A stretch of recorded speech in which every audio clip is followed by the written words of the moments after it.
Thank you, Robert. So stoic. Welcome to This Week in Hospitality Marketing, live show number 235. Yes, Robert has been putting up with me that long. And my It's name is good that these shows now aren't going annually, really, that we're Right? doing them weekly. Yes. Weekly, yeah. My name is Lauren Gray. I'm the moderator of the show and co-host. Along with me is Mr. Robert K. Cole. That's right.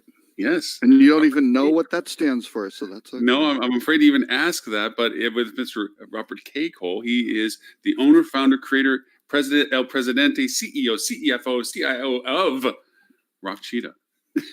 LLC. That's right. Exactly. LLC, yes. For that. And curator of our content list that he has generated. I was going through some articles today. I'm so happy about some of these articles that you put together. Really? That's a change from the norm. Normally, I'm throwing them out the window, or I'm doing Nancy Pelosi with them or something. But that actually, yes. Now that is a great metaphor for how you guys deal with the art. First, I thought you just ignored them. So that was fine. No. We blatantly actually shredding them, actively shredding them in disgust and throwing them off to the side. We even flare it out a little bit so it flutters into the air. But yeah, that's just us. Very nice. No, there's some very, very cool, and I really want to jump to them because there's some really strong comments.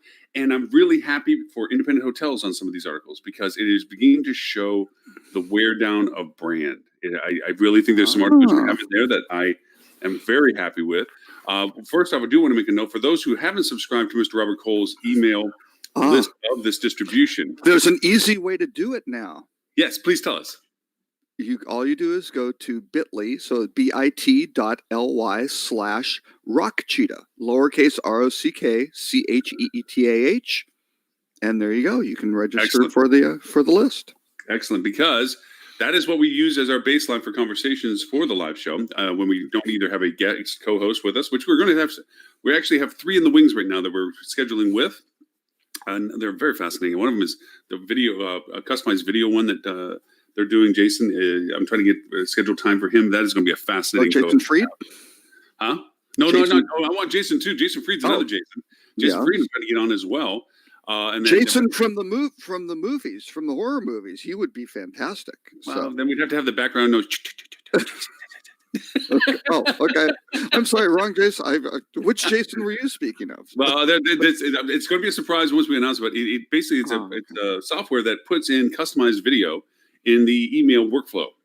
And they've been doing successfully very well with it retail-wise, and they're trying to move into the hospitality space. Got it.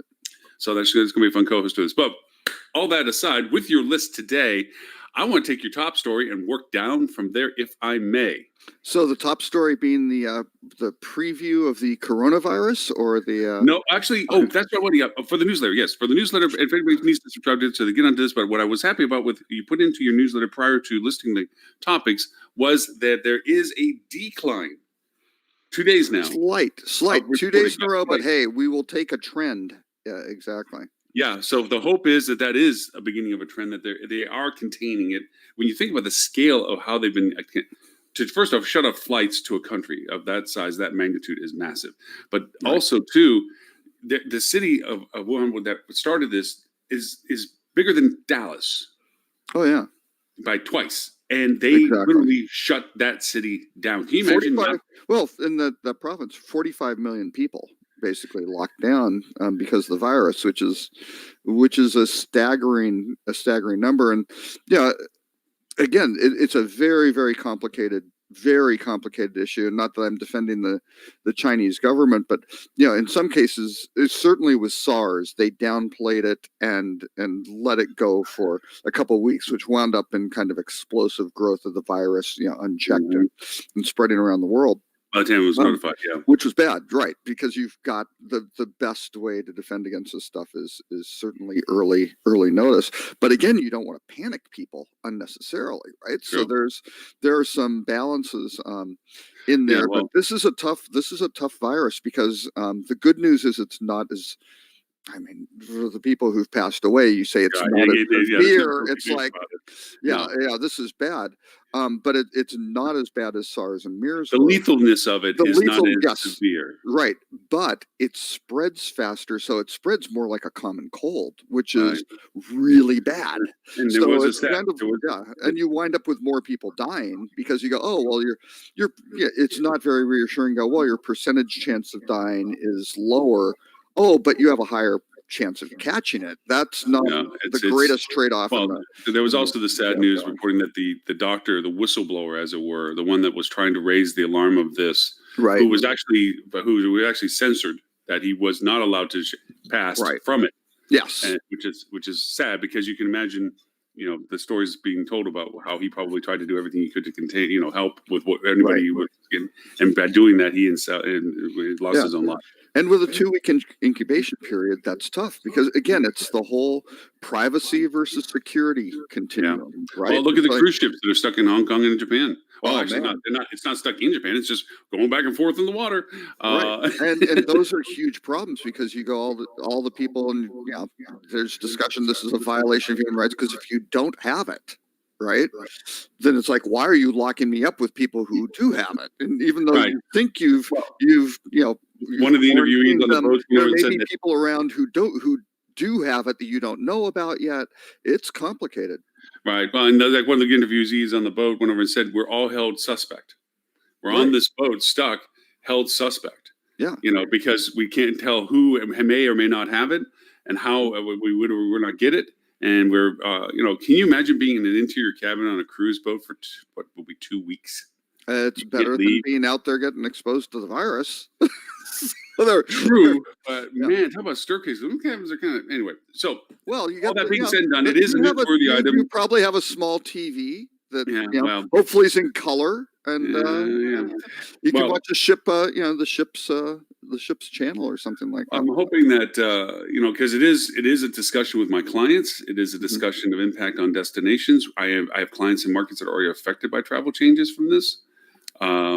Chinatown in New York apparently is empty, which is just kind of crazy. But you then have kind of the overflow of anything Chinese, just stay away. And there's also which is nuts. An unhappy biasness towards the fact that we're even seeing that Chinese restaurants are not being frequented for whatever reason. I mean, how can you say that a Chinese restaurant located in Duluth, Montana, but people are, or Duluth, Minnesota. Yeah. Or Minnesota, whatever Duluth is, that has somehow connections to all of this, and we hope that doesn't turn into an ethnic perspective as well, where people begin to think that they can't be around people from China because they might have the possibility of it because of whatever. And it's just it's strange, these thoughts that go through people's heads as to how they try to connect the dots between things. So again, newsworthy as it is.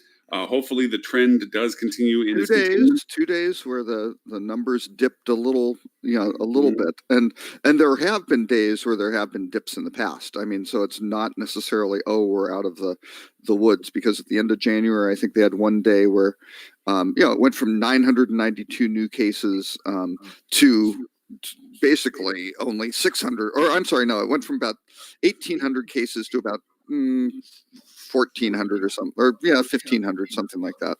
And people thought, oh, that's good. We're now coming off of the peak. That wasn't the case, right? Then the next day it spiked back up. So, and early last week it was a really bad. It was starting to increase, 200 additional cases a day, 400, 700, and now it's backing off. So some of it could be reporting too. So that's with us now. Just joining is Miss Lily Mockery with TCRM. Hello, Lily.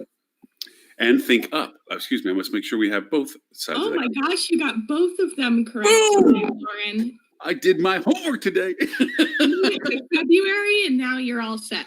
I'm rocking. My voice is back, which I'm so grateful for. You can't imagine how an opinionated person feels being silent for 4 days. Oh gosh, I'd blow up. I would poop.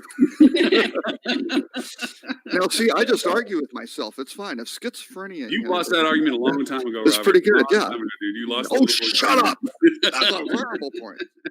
Anyway, we just went over and got a little conversation tangent on, of course, the coronavirus and the hopes that the numbers that Robert shared in the newsletter, which we let everybody know they can sign up for it, are showing 2 days of decline, which hopefully will be a direction that it stays.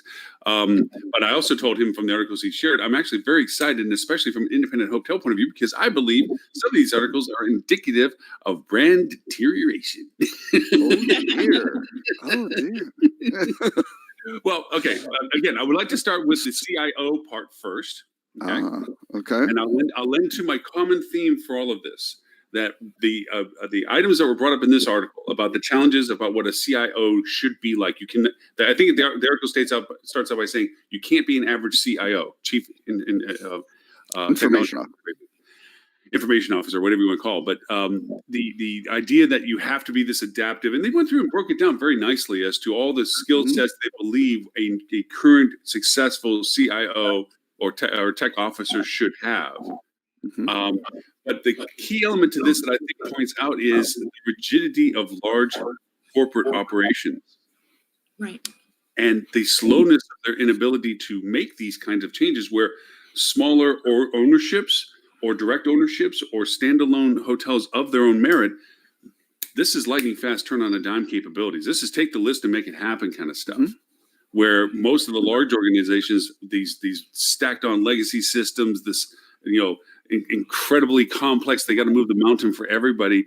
This is a weakness on brand side. This is a weakness on that scale, that they can't just make these changes. And it's evident because this has been a known entity for, I would say, guaranteed 3 years, if not a subjective 5 years, that people are aware that IT is no longer just the little dark room denizen in the bottom of a hotel with a bunch of wire. Every company is a technology company, and if you're not a technology, now again, there's a problem, particularly with a lot of these IPOs. I mean, you had the Casper mattress IPO this week, which, yes, they were up 12% after the first day of trading, but they also lowered their initial offering value by about a third. So, and that is what's supposed to happen in these offerings, right? You're supposed to price it appropriately. But again, you have something that's basically a mattress company that's being valued at a technology company multiple, right? Without people looking at what are really the margins and what are the fundamental business aspects of these. But every major company, you are a tech company. You have to have that. Otherwise, if you're not, maybe you wind up. What would be a good analogy this week? Oh, I know, the Iowa Democratic Party running a caucus, outsourcing the tech. Actually, there were so many little weird articles I was thinking of throwing in the preamble. That was mine earlier the week before I saw the good news on the coronavirus, but.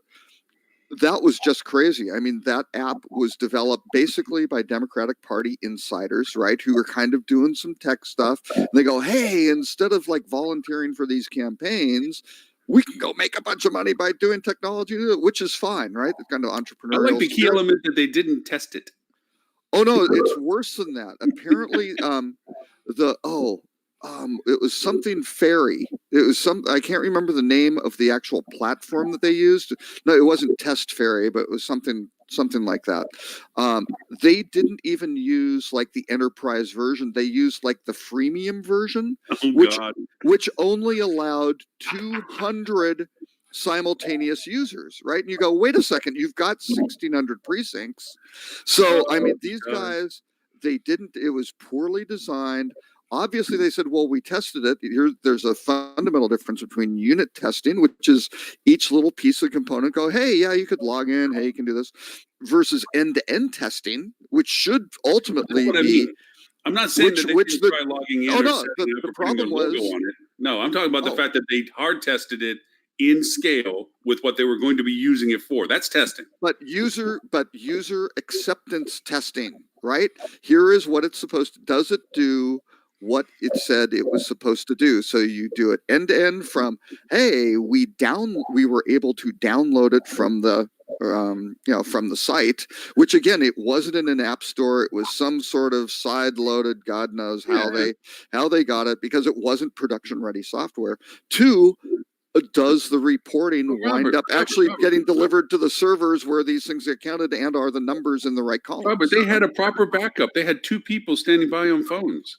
It was all good. You're exaggerating. That was 12. It was 12 people. And again, the ridiculousness of this, if you know who these precinct chairs are, you could certainly lock things down with two-factor authentication. You could certainly say we'll only accept numbers from these particular. I mean, there is technology that can do very sophisticated things. You know, you get a call from a phone number, it should go automatically to a person and identify that's Lily's phone.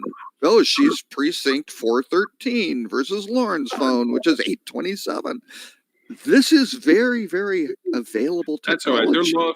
Their law firm of Dewey, Cheatham, and Howe will take care of them. And gosh knows, Mo and Curly took care of them to start the program. Yeah, so. it's just absolutely, you know, that is a classic example of, in that case, it wasn't the Democratic National Committee, who probably would have, you know, be more lumbering and not as flexible and have policies, versus kind of the Iowa guys who are like, hey, we're doing it. But again, I loved Iowa's excuse. They said, well, we bought the software because Nevada was using it.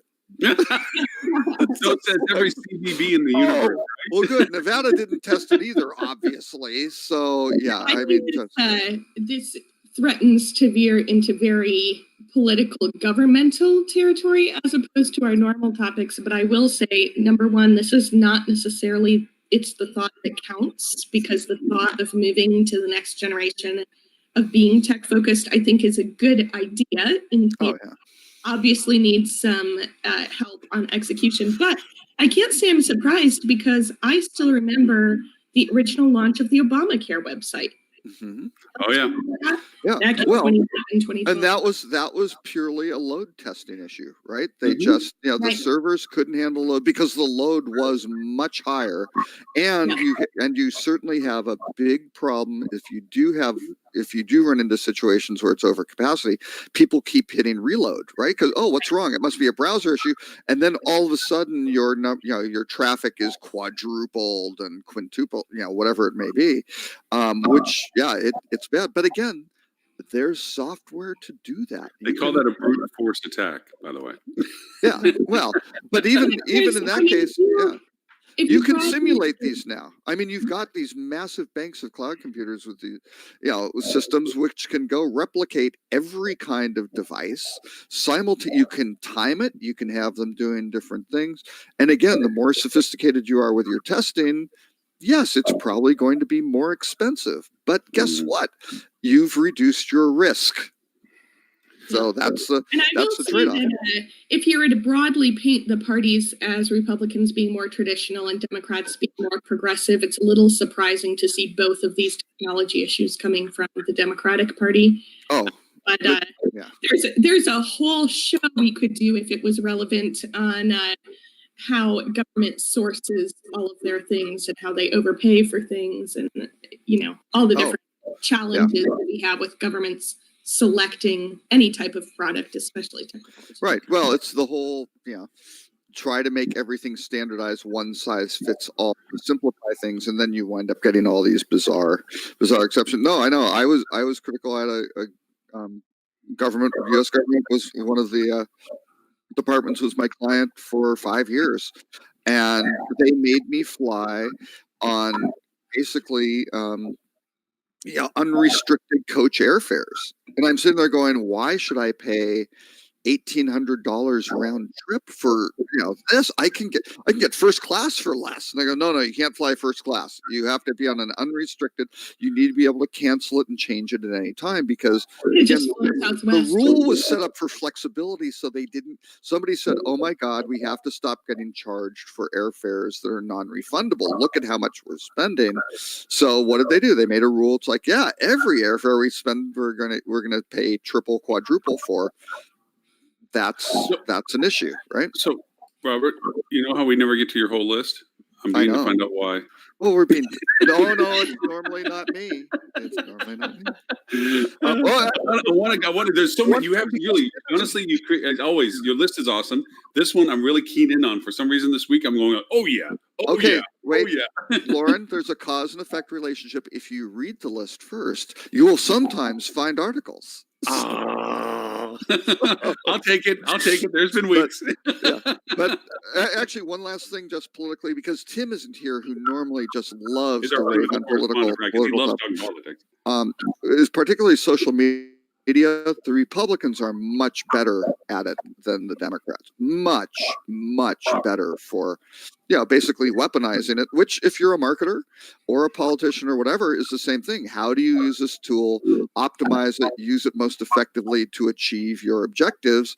The Republicans win that quite heavily over the Democrats. And a lot of it has to come up with, what are the strategies? What are the objectives? And you can say, hey, that's a mean objective or whatever, but that's not, they're playing by the rules that have been set by the platforms. And if Facebook is like, hey, move fast and break stuff, and that's their policy toward our democracy, then they are playing by the rules. So what can you say? So under the category of brand and product, I'm kind of confused. This is the dual. Oh wait, Lauren, we didn't cover what the 5 things that CIOs need to do. Oh, that's what I put the article up. I didn't want to slow us down because there's too many articles to get. Well, no. I thought they were very good points. One, these aren't just 5 traits for a transformative CIO. These are 5 traits for a These are 5 traits for a transformative business leader. Period. I make it a revenue manager. Make it a marketer. It doesn't matter, yes. Right? Which is why I put it at first. One is to be a business leader, right? You need to learn the business inside out. Take responsibility for initiatives that generate revenue, right? That's pretty important. Be a change agent. Is exactly what you were talking about. Was how do you change? You see things that are wrong or missing.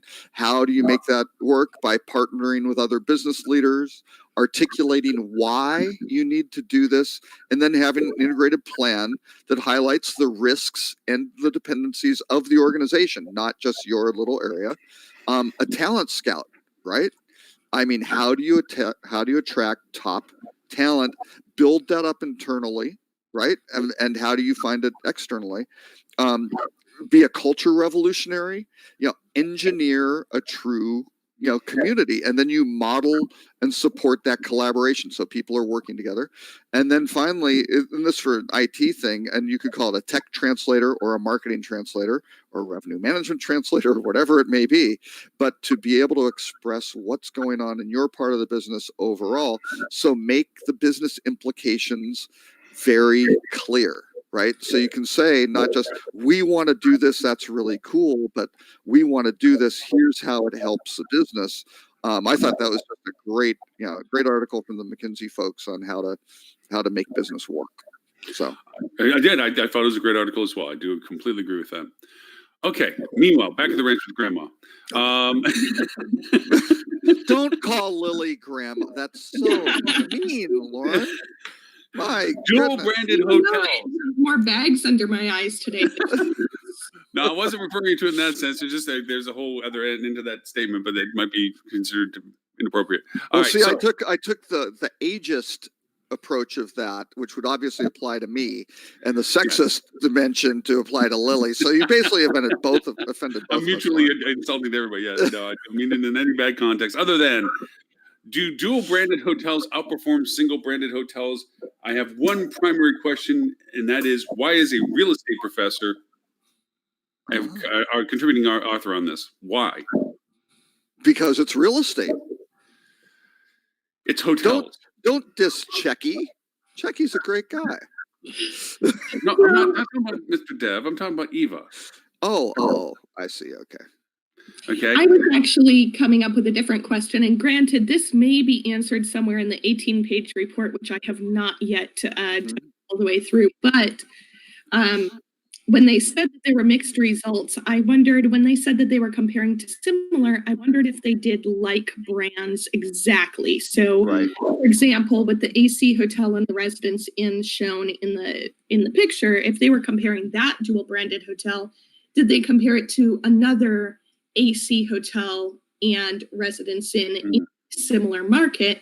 Because if not, then in my mind, the data is very skewed, because an AC hotel is not going to perform the same as, say, a Courtyard or a Hampton Inn, different target market. And so I'd want to kind of dig through the report to see if that validated it. But I think the overall summary, I felt like really didn't answer much. It just said mixed conclusions. And that's a huge pet peeve of mine. Put out a report that says we couldn't figure it out. Yeah. Right. Well, I also, when it came to this, and I agree with you, the comparison of the type of brands that they were putting together is not the common normal blend that you see in market. You usually see the courtyard residence, you see that kind of combo that's put together. And because one of the things that they did point was there was a difference in marketing costs with the multiplicity of brand compared to the singularity of brand. And it's less likely the case if there's a similarity of tier brand. So if it is a courtyard residence inn, you're less likely to really incur an expanded marketing cost. Yes, you have two hotels to market, so there's an expansion, but from a cost per each, I would think there's a greater similarity than like it's an AC versus something else. I think there would be a disparity on that because of the tier levels. So same question too. Is like, what were you really comparing, and how many markets were you comparing that same similarity? Were they matched or were they dissimilar? So exactly. And they statistically normalize for number of rooms if they're looking at occupancy by percentage. Did they statistically normalize for the size of the operation, the type of markets they're comparing if they're not in the same market, the distance to demand generators? There's just, I understand why they weren't able to get a clear result. Even though it frustrates me that they published saying there's no clear result, because it's like clickbait, right? I get all excited about the headline. Right. Then there's no actual substance. But I'm actually excited to dig through the report just to kind of see what they're finding, because it's an interesting question that, frankly, I had never thought to pose. Well, I did read the article, as I do read every study from Robert, you are a saint. They should from the Cornell University Center for Hospitality Research. I just need to point out that you might have more lead time since you and send it to us at 4 a.m. I'm just throwing. When we get it at 4 a.m., it's a little brisk for us. Hey, that thing went out at 2 a.m. Central, folks. So I don't know. 3 a.m. You guys out in are you in Nova Scotia or so? I'm not sure where. Or no, Nova Scotia's Eastern time. Actually, I don't know. Newfoundland's half an hour off. I don't know where you guys are located. So Atlantic time somewhere. 4 really makes a difference at this point, considering I intend to be asleep at both of those times. Yeah, both of those times are just 90 nights. Now, see, that's how you become more efficient. If you cut out that sleep, if you cut out time for eating and sleep, I mean, you can take the Stuart Butler approach. If you really cut out time for eating, really sleeping, bathing, sort of thing, and he mostly just drinks, and so that's really how he. Well, there's only one way never to have a hangover, and that is never get sober. That's Stuart's. Yeah. And again, our policy to definitely disrespect the folks who are the hosts who are not on the show. Yeah. Open season for us, yes. But anyways, yes, you were go ahead. But I think the main thing was that I think the result of the study was that it didn't show that these dual branded things were working a lot better. Right. Yes. So they're like, hey, there's a lot of focus, but the operating efficiencies, because one of the reasons was, look at the operating efficiencies you get. Isn't this great? They aren't seeing that. Mm-hmm. Right. So you're basically running, it's a hotel now with two brands. Right. And it's kind of, so, okay, before you had whatever inventory of standard rooms, and now you have whatever bay and a half rooms or something like that. I'll bring it down to a personal experience, and that is I ran 3 hotels, 2 branded, 1 independent, around the marina. Mm-hmm. And during after 9/11, we had to cut back our staff, so we had to cross-train our staff to be able to. We basically had one housekeeping crew for all 3 hotels. Mm-hmm. And we had one engineering team for all 3 hotels. We had front desk staff that had to be multi-trained, which desk they were going to sit behind, depending upon when we needed them somewhere.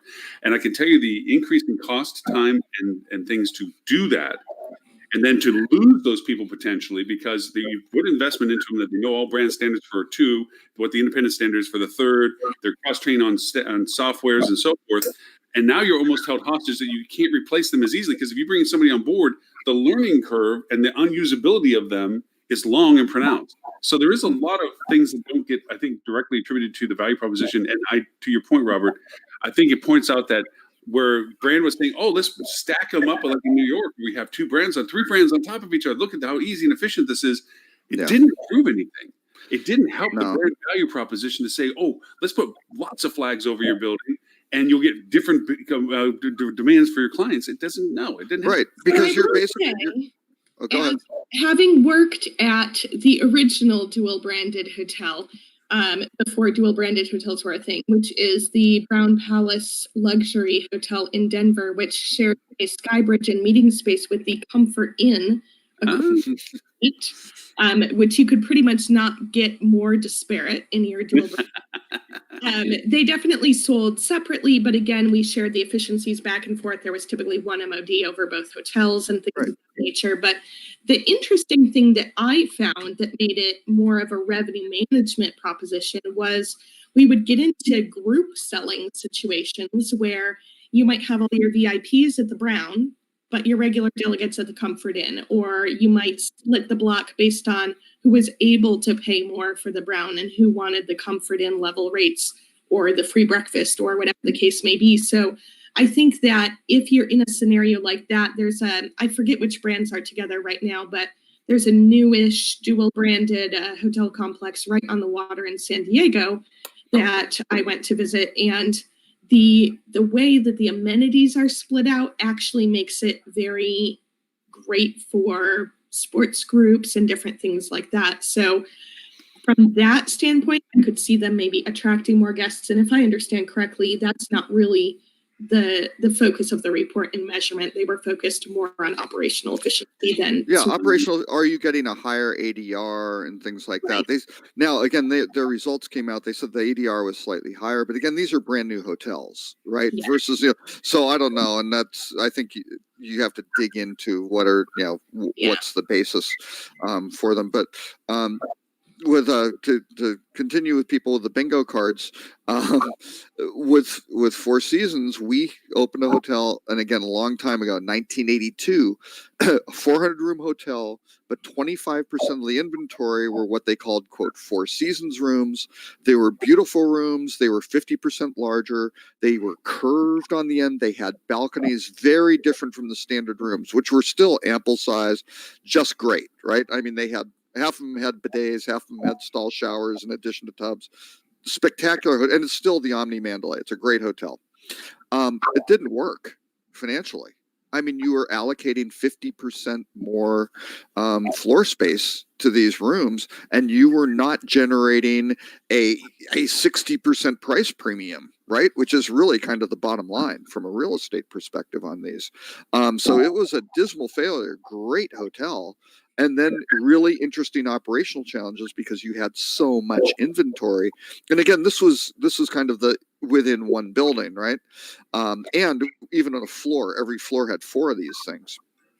What are you going to do? Are you going to upgrade your corporate people because you're empty always up to these rooms, which they get used to, and then when they're full, you wind up downgrading them, and then they're pissed off. It's like, no, we've been doing you a favor the last 3 months, and now we're finally busy. There are lots of very interesting ramifications. You're describing what any hotelier has to deal with during renovation cycles too. I mean, absolutely. You get your premium room builds, and then you're selling that as a brand value difference, price difference. Of course, they're conflicting with, wait a minute, you have a rate of $159 on your site, and you're charging me $229. Yeah, but you're getting the new spiffy room. And that's the old button up room, Yeah, but if you're in the Aloft versus the Even or whatever, maybe I'm crossing brands. I don't know, but whatever the case may be, do you upgrade people from one side to the other if they're available? And again, I go back to an HSMAI function. There's a dual branded hotel near Dallas Love Field. We're there, the GM's there, they're giving us a tour, and half of it was in a loft, so it was kind of cool. They had a nice little public space and kind of bar type thing. And the other, I think, was an Even or something like that. I think it began with an E. But again, it was more the long-term stay type eco-centric one. And these are both in the same building. Right, you're kind of like, I don't know about the eco-friendly versus this one's not. Downtown when they had the direct conference. The last one I spoke at, there was a combo one. There was long-term stay and short. I think it was a combination between courtyard and residence part. And that was very common. Marriott did those for decades. But the doors were bad because they were glass, and the courtyard side there was no free breakfast. So you look through the glass, you see breakfast over there, but your card doesn't work. Right. Yeah, which made those sorts of things. And I talked to I spoke to the GM. I said, so are these two brands, where do you stay? And she goes, oh, well, I stay in the evening because the rooms are much nicer, but I then go hang out at the Aloft for the whatever, and things like that. And you're like, that's because again, there was a single front desk, right? It was a centralized entry but point. that's the same. But you're just doing the same thing we always pick on about brand dilution, where you get something that's bought into 3 buildings. They own the centralized parking lot. There's a courtyard, a Residence Inn, and a full flag Marriott. Yeah. You see everybody coming from the full flag Marriott to eat the free breakfast at the Residence Inn. That's right. Walking across the parking lot. Right. And so 2 courtyard. They're just all going over getting free breakfast. Well, and then you have the operational decision to say, okay, damn it, we're going to enforce that. And we're going to start really well. Oh yeah, we'll start tossing them out, or we'll start adding operational costs like bracelets and staff to check it and do all sorts of crazy things, which then just completely defeat the purpose and offends the guests and all sorts of stuff, because people don't like getting caught with what things that they thought were structurally very easy to cheat at, which they see other people cheating at, right? So if you're going to enforce it with me, it's like when you fly airlines, when they do the zone thing and you're watching people that are in zones behind you get in front of you and they're not enforcing, you're going, wait a minute, I'm trying to play by your rules here. You're saying zone 2, I'm in zone 3, zone 4 just loaded and you don't care. Well, heck, cattle pest stampede. Well, yeah, and it's like, hey, why doesn't a red light flash and they get thrown into a TSA secondary check line or something like that? Yeah, you've cheated on this. What are you doing? Yeah. If you're breaking this rule, you're probably breaking another one. Let's punish you, right? All right. So anyway, in my theme of brand dilution of value, I love the next one. Ouch! Marriott hotel categories change. Thank you, Marriott, for making my job easier.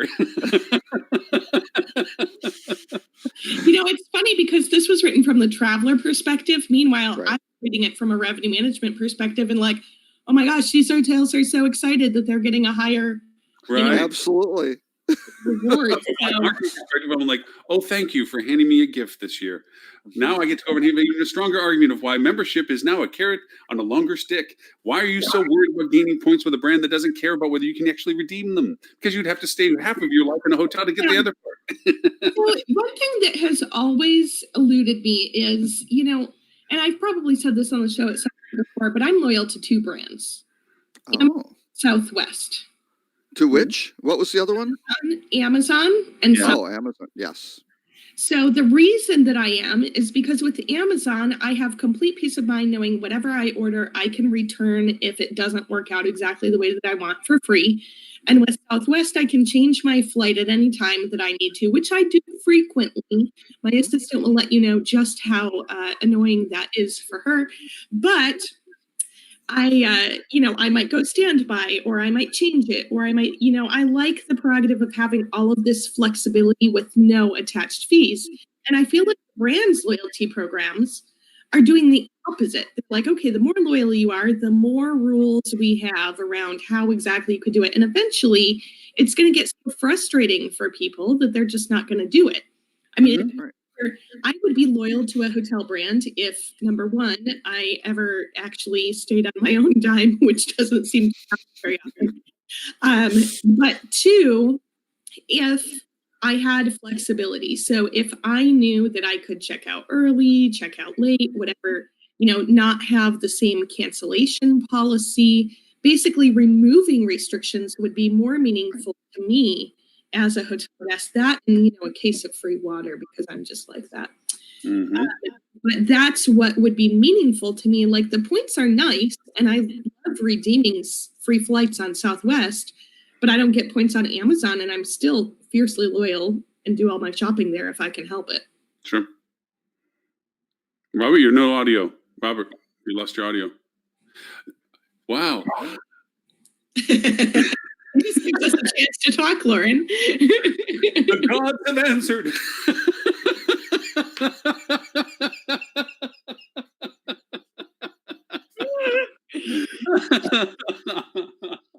Oh, no. Well, Robert is correcting his audio.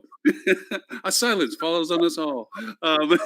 No, the idea of this for me is I have often this conversation with independent hotels. How do we combat the points issue associated with the brand down the street?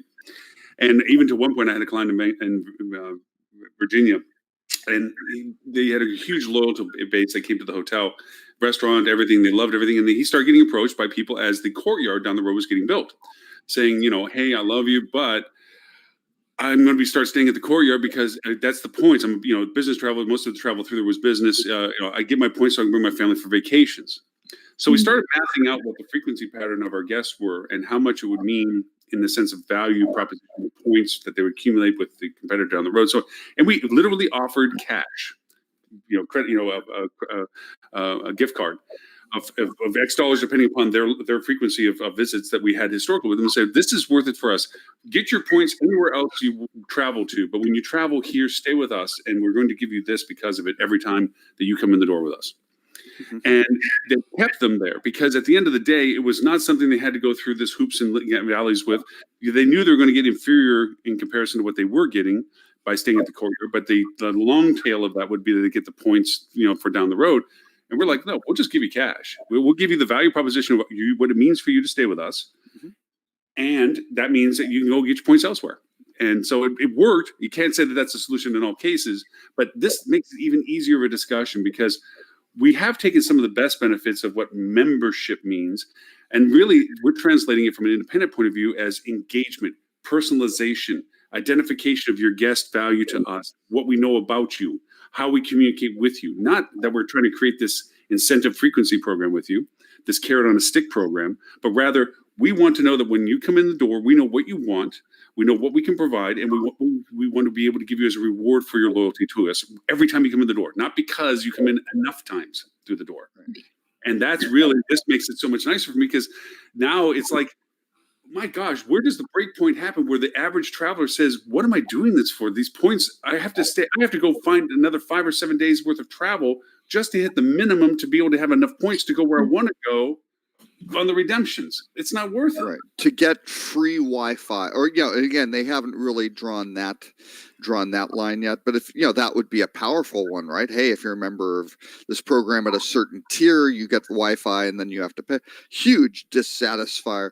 But again, why do you want to go abuse your guests? And basically, you're talking about a frequency program versus a recognition program.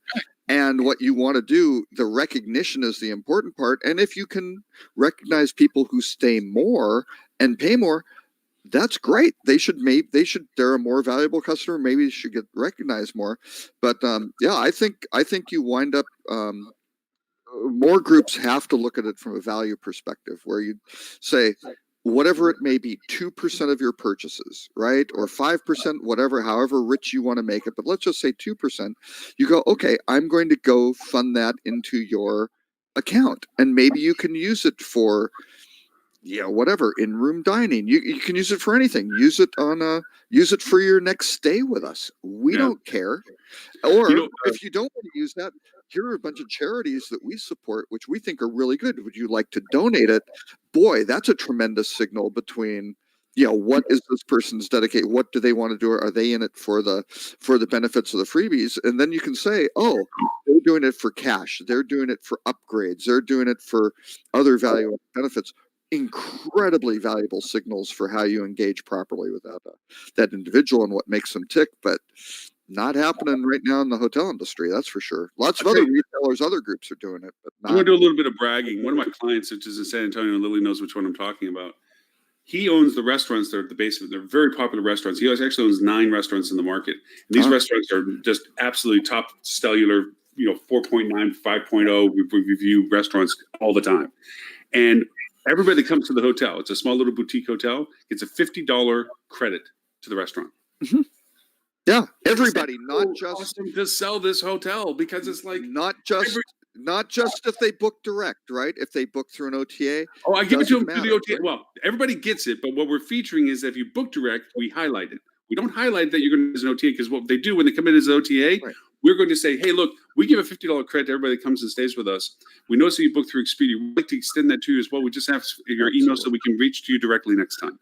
And they don't mind. $50 for my email? Yeah, heck yeah. Yeah, that's right. Yep. You know, and so Very we smart approach. we give it to everybody, but we highlight it on direct channel. And it makes it, again, to the amenity of reward of saying, stay with us and you're going to get something. Not just a great experience. You're going to get, we appreciate you being here. That's that loyalty thing. It's a mutual two-way thing.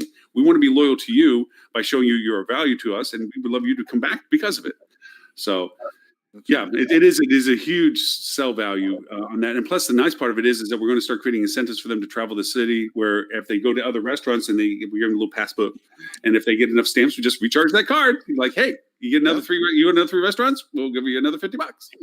That's right, and that's great. All of a sudden, then you're engaging with what's their purpose of traveling, right? What's their experience that they want, and you're helping them accomplish that goal. So, tying into that, High Tech this year is in San Antonio, Lauren. Isn't that something? And, wow. I mean, since you have this client who has all these restaurants, I would assume you all get special super duper rates. Okay. Uh-oh. Lily, that is code for that's Lauren's 3x friends and family multiplier he uses. Yes. No. Actually, I'm excited to check it out because I'm going to be down in San Antonio for the Navigate conference first week of March as well. Will you be there? Wheezes together on a panel. Can you imagine how much fun that panel is going to be? Lily and I on it. Woo-hoo! I'm experiencing it right now. What's that, Lily? We're on the panel for AHOA, right? We're on AHOA. Oh, yeah, right. No, we're not on the same one for Navigate. Yeah, for AHOA, we're on the same one. But I do hear that Guy Fieri's going to be there, and there's going to be armadillo racing. So for anybody who has not yet signed up for Navigate, it sounds like a pretty great event. Stuart said he's going to wear his Borat bathing suit when he goes. So there's some visuals we're going to have too. So. Well, we were competing. And that's an image that can't be unseen. And to all of our viewers, I apologize. Well, the thing is that show. Stuart was offered a second speaking point that is contrary to my time slot. So I started doing the typical speaker-to-speaker challenge of get used to talking to an empty room, that kind of thing. I've been known to go out into the hallways and hawk my, city hawk my session for everybody to come into, so forth and so on. He says, I'll give it to you as long as you go over and make everybody come to the end of the day session that I already had. And I'm like, yeah, deal. Okay. You send everybody over to mine, talk to an empty room. I'll go over and record and give you some videos. And I started saying videos. He says, I'll wear my Speedo. And I'm like, nope, need to wear your Borat. There you go, Robert. Another visual. No, please. Anyways, it should be a lot of fun in San Antonio. And it is going to be an awesome conference. There is some really good content. I have to give Navis credit.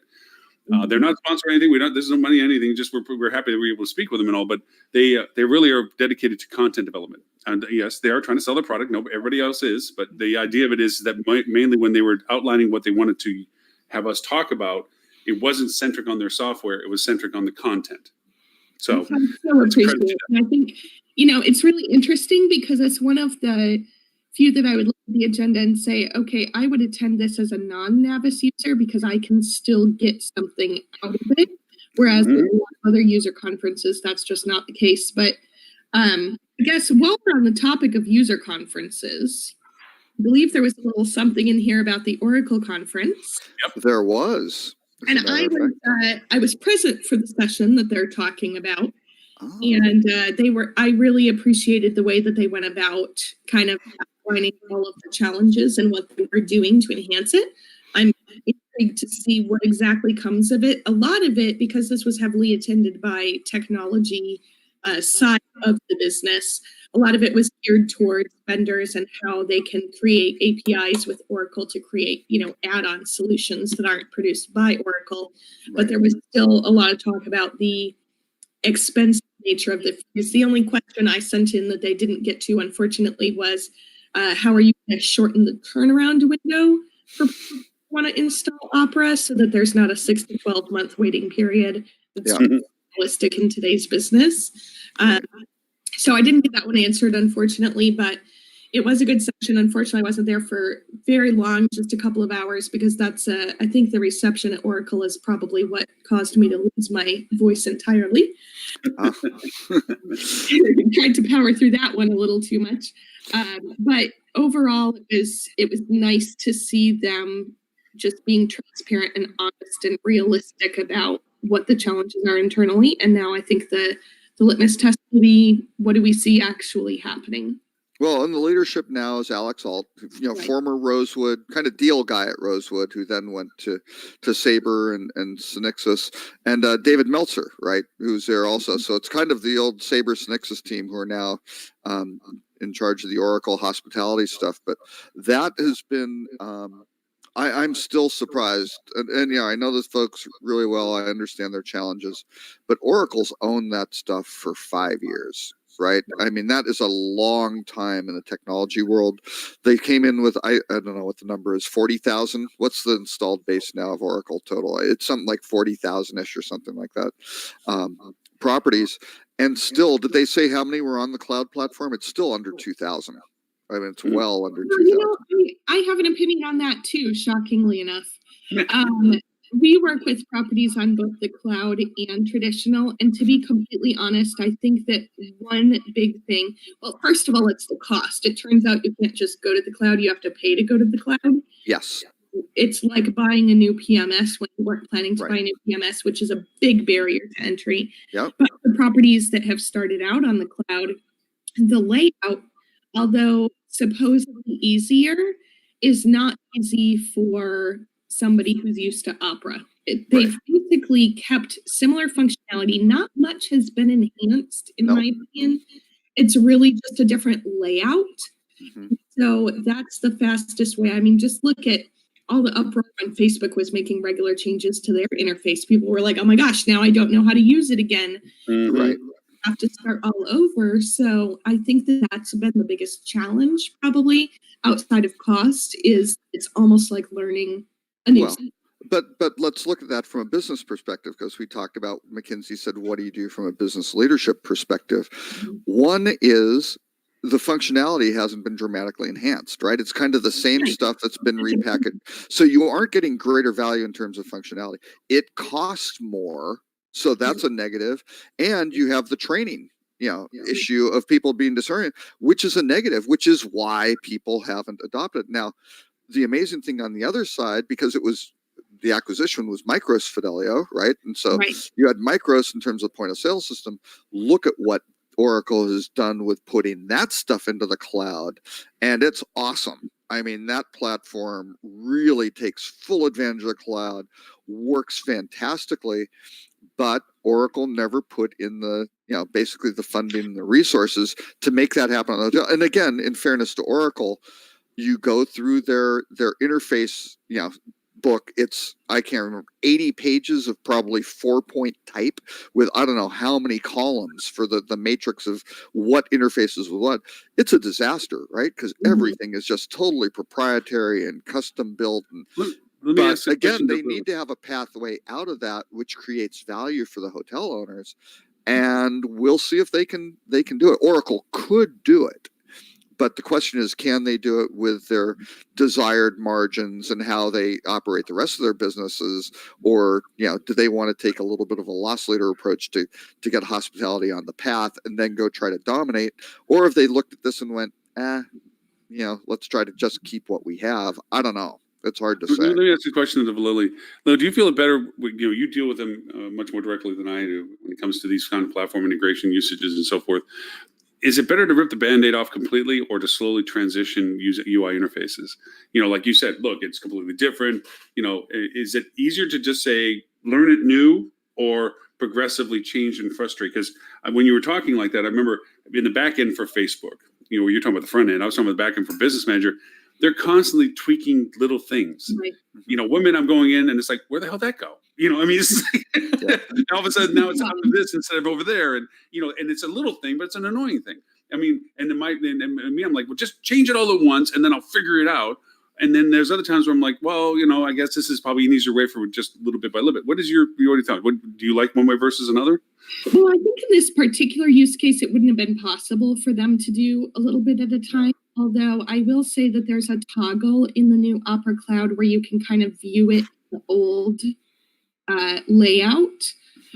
But it doesn't like kind of tell you where do you go from this to this. And I think that's the key piece that I think is missing no matter what you do, is if you're going to have the same functionality, but you're just changing the user interface, there should be a mapping translation. Mhm. Like previously you found this here, here's where you go for the same thing here. And really just even creating all of their help documents in that nature. Otherwise, though, if you had the capability to do it a little bit at a time, I'm only a fan of a little bit at a time if it's clear releases where you know exactly what's been changed. And with Opera having multiple modules like PMS and configuration and whatnot, I might do kind of rip the band off on a module Mhm. in theory, but really, if you're going to go all out with something like Opera Cloud, then ripping the Band-Aid off is probably a good way to do it, because really it's a new PMS install in this case. It absolutely is, and that's Yeah. the big problem. Changing your PMS, yeah. Right, and the business problem is if you're doing that, all of a sudden, the hoteliers who are considering it, it's in their best interest to consider alternatives at that Right. point, right? Mhm. Because If you're at looking that at point changing you it, aren't that's the time locked to look, you yeah. aren't locked in if you're changing so much, and there isn't a seamless navigation path where they go, oh no, and again, that's really expensive and very, very difficult for Oracle to do, and I'm sure would not be cost effective to just say, yeah, all your stuff, here's the migration, we're paying for it, and look at this, you're on the cloud. That doesn't work. But all of a sudden it's like, oh, well, before we do this, it is going to cost money. Should we go to look at Stay in Touch? Should we go look at whatever? Yeah, let's go march around and start firing out RFPs. And at that point, that's a bad situation for Oracle because it's putting their core at risk. So it's like, well, then don't introduce that. Just let them stay on what the old stuff, which is bad. So yeah, they've got some interesting management challenges of how they get the other 38,000 properties to. I don't think this is our same. I don't think this is our same Lex, but Lex is asking from Colorado. I don't know. Yeah, no, I don't think it's the same Lex. Lex Luthor? Oh no, God. Not Lex Luthor. We usually have a Lex with us on here. They're not here today. She isn't here today, but they have another Lex. I think it's not. And saying that, they actually, when they went to upgrade, they actually changed platforms because they realized that they wanted to consider options before purchasing or repurchasing into it. So yeah, they actually stepped off platform. And I have to take a testament in a small scale of that. I used to use Apple's Final X software for doing video editing.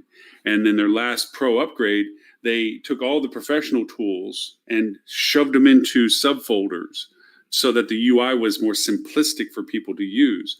And it frustrated so many more advanced users because instead of having a simple one step, it's now 3 steps. I have to go open and go down and open and then use the functionality of it. So you can't please everybody. I mean, they did that to hopefully make more people more comfortable using it that didn't have advanced usages, but it totally blew off everybody that had advanced usage requirements that now is a longer process to do some functionalities. So, and I stopped using it and ended up using it from platform because it made me stop for a second, this is frustrating. And I started looking at options and I found another option that worked better for me than what Final X was doing. So you run that risk. That's why I was kind of curious, but okay, sure. I mean, my overall hope is that the whole push to Opera Cloud means that they're going to introduce new functionality because obviously their cloud-based GUI also allows them more flexibility in changing things as opposed to a legacy system. Absolutely. Hope would be that they're positioning themselves to get into things that are meaningful that we've been needing for a long time to help us with things like revenue management and profitability. So that's what I hope is that they're positioning themselves to do that. But I think that they're going to be handicapped by the exorbitant pain points to the cloud. And so if we can remove those, that would be helpful. Well, I was on a call yesterday actually I'm an executive advisor for HTNG, right? Hospitality Technology Next Generation. Great associate. They are doing fantastic stuff from a tech perspective. And it was interesting because the topic of the conversation was basically keyless entry, right? And so that's fine, and that's fairly defined. The topic basically shifted throughout, and the bottom line, which was a little bit uncomfortable because you had all the main door lock guys on the call, right? And a bunch of hotel group, senior tech people, and somebody came up and just said, "Wait a second, why do we care about door locks?" Right? And everybody kind of, what? He goes, look, it's just this one little feature. What we are talking about is an identity, right? How do you define the identity of the guest? How do you validate that identity? And then how do you provide access, right? So this is an access issue, because it doesn't matter if it's a door lock. And so there's one hotel group, I won't say who, but very, very forward thinking, not one of the biggest ones, back to Lauren's point of being more nimble. But these guys are now assigning a permanent ID for that guest, their loyalty membership. That is your digital identity, which you retain for life. And they are then going to use that to federate all of the services and go, well, good, that's Lily. And what they want to get it onto, and there's a huge obstacle because Apple does this for other industries. They do not allow it in travel. And so I'll express my conspiracy theory, but it's basically Apple has their wallet, right? And you have a nice little digital certificate in there. And that's what allows you to go around and tap things, and Apple Pay works. And isn't this great? And you can get your loyalty cards in there, and everything's mapped out, and it's yours, and it's secure, and it's fantastic. That is not enabled for the hotel industry or the travel industry. Why? Because my theory, Apple has these old iTravel patents from 2012, which basically goes, hey, we got a patent on how we connect all the dots with travel, with boarding passes to go here, to get into the hotel. I think Apple's still looking at that, at how they monetize this. But this guy basically said, and I am 100% on board, that you just go, this is your ID. And then once you take it from that perspective, you go, great, what do you want to do? I need access to these various hotel rooms that I'm staying at every week, or every 2 weeks, or once a year, or once every 5 years. It doesn't matter. Let me go to, hey, I want to go watch my Netflix on the screen. I want to get onto the hotel Wi-Fi the second I walk in the door, without having to know passwords and SSIDs that are getting spoofed by the guy next door. How do you do all that? Well, this would certainly be a great start. So this is also the group that uses an enterprise service bus, right? So their whole thing is, this is our data, and then you bolt on services. So I say that's the end case. That's where everything winds up. And Oracle has to figure out how to get there from where they are, which is the antithesis of it. So this is the whole blow up the PMS into just services, right? And Right. So anyway, interesting conversation. And I think the door lock guys were like, oh crap, right? Because they're tying into all these PMS. He's like, why do you do that? He basically said, why don't we just tie to the wallet, right? And you tie to the wallet, and then you don't need any of this other stuff. You don't need the hotel app, right, at all. Which again, the hotel brands want people to have hotel apps, because that's how they engage. That's how they can track them. That's how you lock them in and can do all sorts of stuff from a marketing upgrade. You don't need that. All you need is a device. Interestingly enough, on similar subject, at no time was there ever an Oracle conference app. Right. I found really interesting for a technology. You would think for a technology company that would be like, yeah, let's pop that together real quick. Right.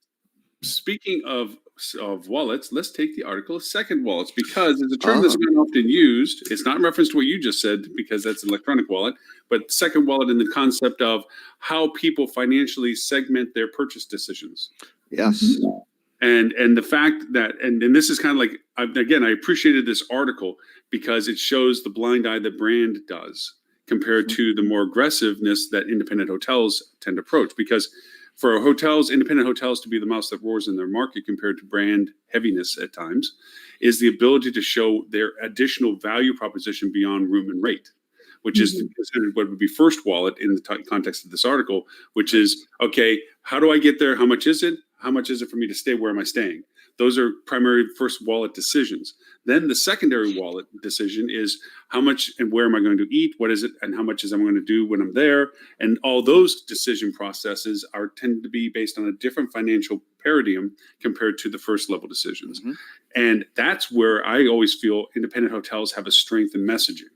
because if in the ability, which is limited by brands, to be able to allow the property to indicate its uniqueness into market, its value proposition. I believe there's a huge gap between brand support and the actual property level capabilities. There's this gap point that never gets filled unless the property rises up to it and fills it themselves. And right now, their only real leverage points are social interaction. That's a lateral move outside of the franchise bottle that they're put into, that they still have a voice that they can stretch elsewhere. The ones that do it well are successful. The ones that don't do it all sit and wait for brand to send them the business. And that's where the independents can take business from them, because we can talk about things like nearby restaurants beyond the parodic 5 restaurant selections of local interest that are just hyperlinked at best. We can expand content about it. We can actually create incentives for them to go to these restaurants if we reach out to them personally and actually connect it to what we're offering at the hotel. Delivery services, entertainment venues, events. We can create those connections that brand just doesn't allow brand hotels to do. And that second wall is a real value proposition. So anyway, that's my soapbox on that one. I was kind of intrigued by this article, which prompted a few questions in my mind, which are, if we have that second wallet and it's really segmented, are people taking that into consideration when they're going through the booking process and we have those handy dandy little add-ons, like add-on breakfast, add-on a dinner, whatever the case may be? And to that note, how does the consumer behave when they encounter a package that includes second wallet items? Right. And does that make them more or less likely to increase their budget that you're capturing through the booking engine process specifically? So those were, I don't really have answers for them, but some rhetorical questions maybe. From my perspective, that I was curious to know if there's more information out there about the psychology of that booking process when we're dealing with the second wallet, because I do, being a huge fan of total revenue management, I think that this is such an important topic, is how are you capturing this? And is it more effective to not try to add it through the booking process, but instead to do it through pre-arrival emails or check-in offers or various things like that? Yeah, and there's going to be an outstanding Focusrite article on this whole end-to-end purchase, total travel engagement thing coming out, I think, in April or May, I believe. And the author, he's a little bit older, but he's very wise. I don't know. He's working very hard on it, I hear. But no, so I'm working, and yeah, it's interesting. That is, the article's not going to go into the psychology and what really works, but all the different dimensions. Because I've mentioned on the show, there are 5 types of packaging, right? And the industry is bad at almost all of them. So the first one is just the hotel wants to sell a golf package, or even if a full American plan, right? The meals are included. The way the paradigm works now in terms of shopping, that hotel looks more expensive. It may be creating more value because you're like, wait a second, that includes breakfast, that includes meal. Right now, that's just like a little note that includes breakfast, right? It's not really. Right. Yes, in some of them you can search on it, but it's tough to navigate. So the industry is not good at that. The second one is kind of just interchangeable components. And so that's okay. That's what all packaging is now. You just kind of merge them together, and then, yes, the intermediary who's booking this stuff sets the pricing, right? And doesn't necessarily relate to the pricing that's provided by the hotel, which might be 50% off. But they go, hey, you don't need 50% off. You only need about 15% off. We're going to keep the rest as margin because that's all the consumer really wants and goes. So they aren't good at that. Doesn't work well for the hotels. The third one winds up being true dynamic packaging, which no longer exists. That was the Neat Group patent from the 2000s, which is now owned by Expedia, and they won't do, because that was truly democratic packaging where everybody brought in their own offers, and the distributors and the suppliers and the bundling rules basically surfaced the most effective and highest value package. Expedia now owns that. They do not want to go there. That hurts their margins, right? So fourth one is sequential packaging. And sequential packaging is you bought this and now you're eligible for that. And I think, Lily, that's what you're hitting, is how do you make that really easy? Because some people may not, a lot of hotels offer, buy this and you get breakfast every day, right? And all you have to do is pay an additional, and maybe it's only $10 more for the room, and you've got 2 or 3 people in there, and you go, wow, that's a great value. But what if you aren't eating breakfast every day? Right? You don't need it every day. There's not really an ability to mix and match. And a lot of people might not know, right? Right. But again, it's how do you structure these kind of continual value adds to say, hey, we're really happy, the kind of gratitude perspective. We are happy that you're one of our customers. And hey, if you want to, that's great. You can do this at any time, and we're pleased to have you.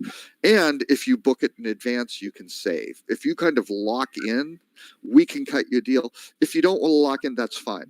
You want flexibility, you're going to pay a little bit more. But those things I think consumers really understand very, very well. But again, the industry is horrifically bad at merchandising that stuff, right? And it goes back to, and this goes back to the type of travelers that we're trying to go for. When I travel, especially for business, I try to stay to your point earlier, Lily, about the loyalties. I like hotels that have free breakfast.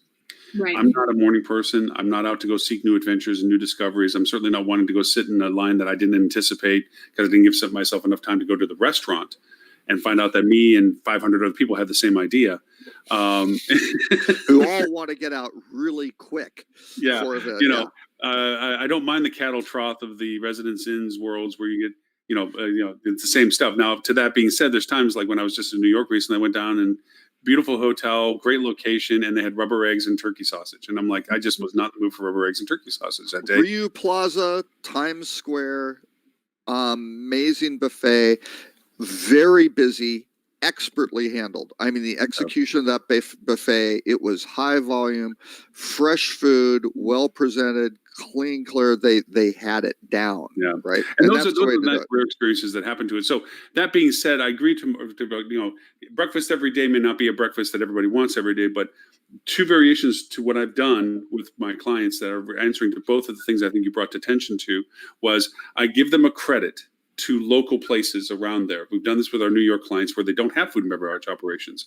And so there's some amazing diners immediately, walk out the door, take a left, there it is, or around the corner, take a right.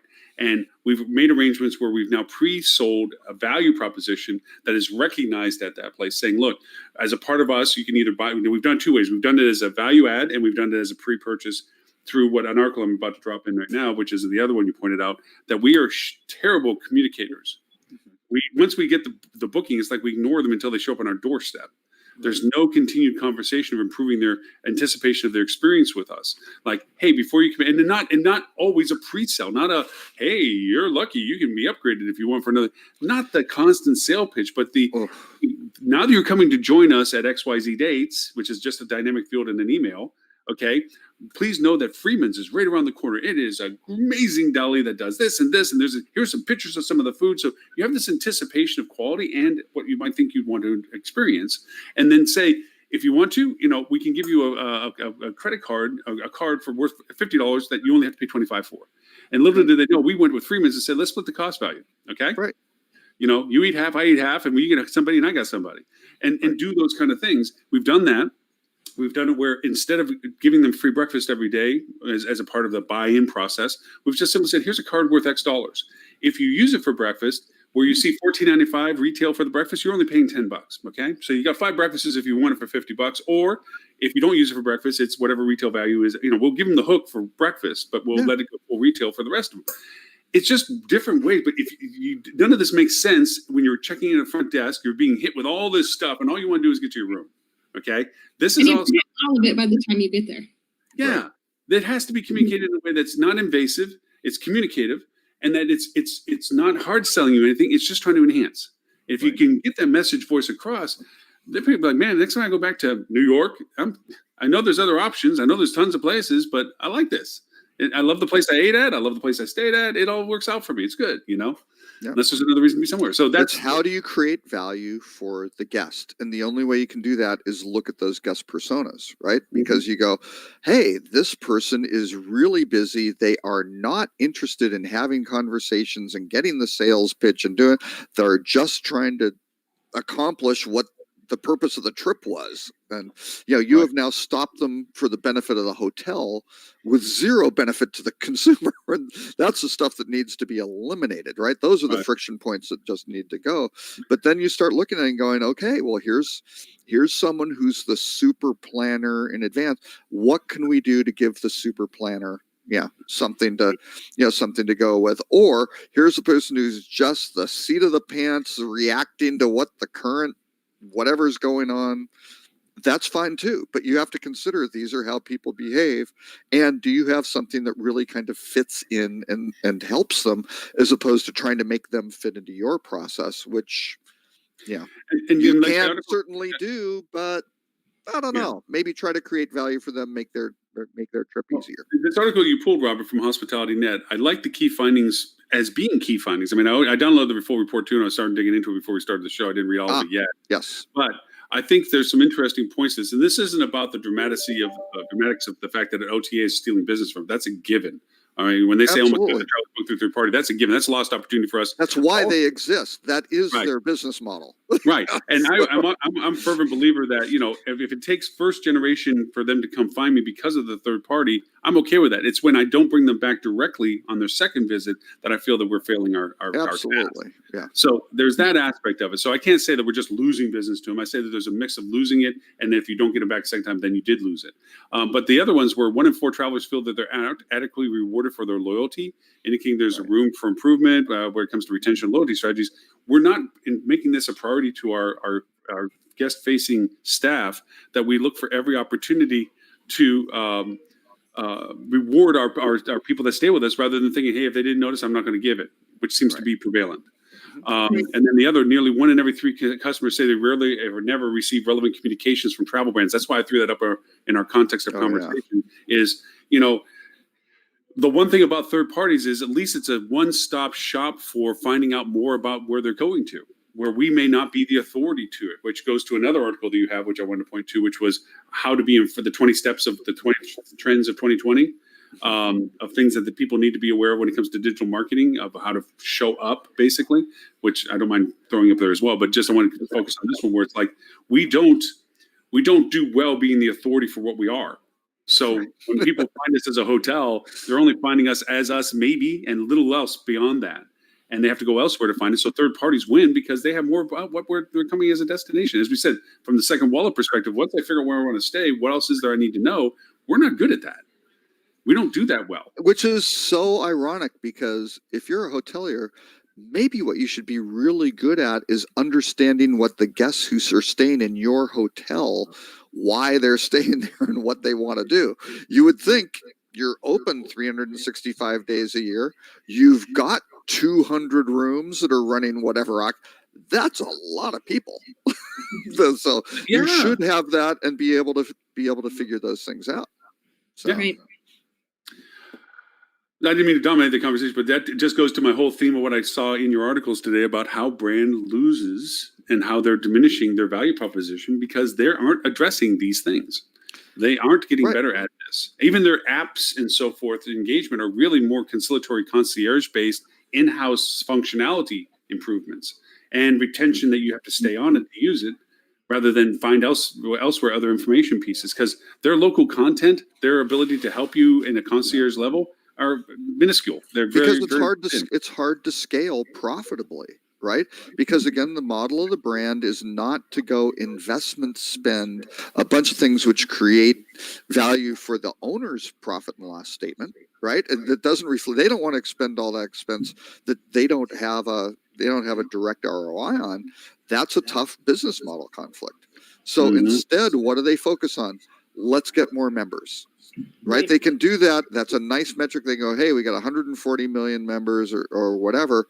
But the real key is, and now they're saying, oh, and 60% of the people staying in our hotels are members. It's like, well, yeah, because you're saying to get free Wi-Fi or whatever, you have to be a member. So everybody's getting it. I mean, yes. So you should be looking at this going, why aren't 100%? That makes no sense, right? Why would a third of your guests be, not members? So yeah, but that's the race. But it's not really what's what's happening, what are the outcomes for the guest, right? That's the bottom line. Or how do you improve guest outcomes, give them higher satisfaction levels, and build some sort of resonance with your brand where you are becoming more of a preferred alternative for them. I mean, that's the ultimate game. And unfortunately, a lot of the major brands aren't really doing it. Some of them don't have the data to do it, and some of them who have the data to do it, they don't have the financial incentives in place because they are just a brand. They don't own, they don't operate, so they're missing out on those sorts of incentives. So all of a sudden, the rewards are not matched up to what should be happening from a business model perspective, which is not great. So guys, before, but I actually have to leave early today. Because Lily has lost interest in the conversation. No, not at all. But, I have one of those paying clients who's expecting. What? So wait, Lily, Lauren doesn't pay you to be on the show? What? Robert, we said we wouldn't talk about that. I can neither confirm nor deny, but regardless, I can say it's better for my profitability if I attend this. Lauren has given each co-host a 70% revenue share. Yes. Yes. All the revenues from the website. Yes. Exactly. From all the revenues, yes. Yeah. Well, Lily, I was about to say, since I've been leading everybody by the nose on topics today, I was going to let you do pick of what you would like to talk about. Do you have time for that, or do you really got a bolt? Ooh. Yeah, actually, I have a couple more minutes. So she's like, if it's something I want to talk about, yes, can I get a word in edgewise? I would be happy to be. I have like 5 minutes, so we have to keep it keyed in. But I wanted to just kind of discuss, because something that's come up a lot recently with my clients has been influencer. And I noticed that was here. And so I was kind of curious. One of the things that we've been brainstorming a couple of clients was whether or not we could actually start to use the individual user, because another thing that we've been looking at is whether or not influencers are still as influential, or if people realize that they're influencers and they care actually a lot more about what their friends and family think. So string deals kind of along the lines of how many posts and likes will you produce while you're here for the average person, and using that as sort of a discount metric as an offer for their stay.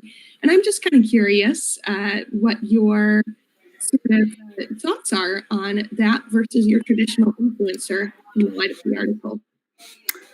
Robert had a really good presentation a year ago on influencers at the digital marketing conference at the time, and he made some very good points about it. I will say I'm happier now with the influencer market than I was a year ago. Well, yeah, some of the really awful ones have been kind of sorted out a little bit. But the key is it's not how many followers they have or how many posts or who else uses them, things like that. It's the engagement of their base. And unfortunately, in classic Facebook fashion, stuff that used to be free, where you could go figure this stuff out on your own, now you can only find if you are a paid advertiser, right? So that's a little bit of a challenge. But the entire world now for influencers is really Instagram. I mean, that is the bottom, bottom line. And you can kind of see, I would say, even architecturally, how these influencers are structuring their businesses. And again, in the hotel industry, it is not working very well. In fashion, it's freaking amazing, right? With how they're doing it. I mean, these guys have metrics. They know the sell-throughs of everything because they've got to report back to every brand that's saying, hey, are you, what about that scarf? What about those shoes? What about those belts? They've got that all figured out. Even when it's we're talking about a combination of, it's a package with all this sort of stuff. These guys are selling outfits from different providers, right? I mean, that's a pretty complicated, what's driving the outfit, what's working, what's not. Really working well in fashion, and just not even to square one yet in travel. But the key is you've got to figure out some stats on what is the engagement of their following, who are their followers, what's the likelihood of those followers being interested in your product. And they could have a really cool, super trendy, fantastic, but if that doesn't fit you have to do some soul searching on what is your product and what's your brand and why are you there and who are you looking for. Then you can do great things. But I'll add it to, for the time constraint, for what Lily has, is I've shifted what my priority is for influencer usage. To everything Robert said, that's the way I used to, and still to a degree, value influencers. My value proposition for influencers is literally organic value at this point. I don't have people at property that are adept at talking about themselves or their content or their value proposition to the market. So I find influencers that this is their skill set. This is their capabilities. I do want them to encourage people to stay based on those that follow them and engage with them and so forth. And I've gotten very fine out about my demand requirements when I contract with influencers, what my expectations are. How many pictures, how many images, not throwing up on a temporary storyline. What is it that I'm actually asking you to make sure gets brought into your conversation of content? But more importantly, it goes to the organic values of the Google Zero proposition, the authoritative value of what they are linking to on my website. I augment what the influencers are doing by adding content to the site, specifically echoing what they're talking about, and in reverse, them echoing what I already have. But to overemphasize our value proposition of our content so that I do get authority on stuff that I would normally not get authority on, like restaurant selections, event venues, activities nearby, so forth and so on, that I don't have the individual authority to do, but because of my connectivity to what they do with links and good content, keynote keys and anchor text and so forth, and then what influencers augment with that, amplifies my opportunity to step into some of that Q&A that Google's throwing around about when you want to know about something. Now I'm the link that they're showing for it because I brought that content in because of the authority influencers augmented for me. Right. So I've taken a different value proposition to what influencers can do.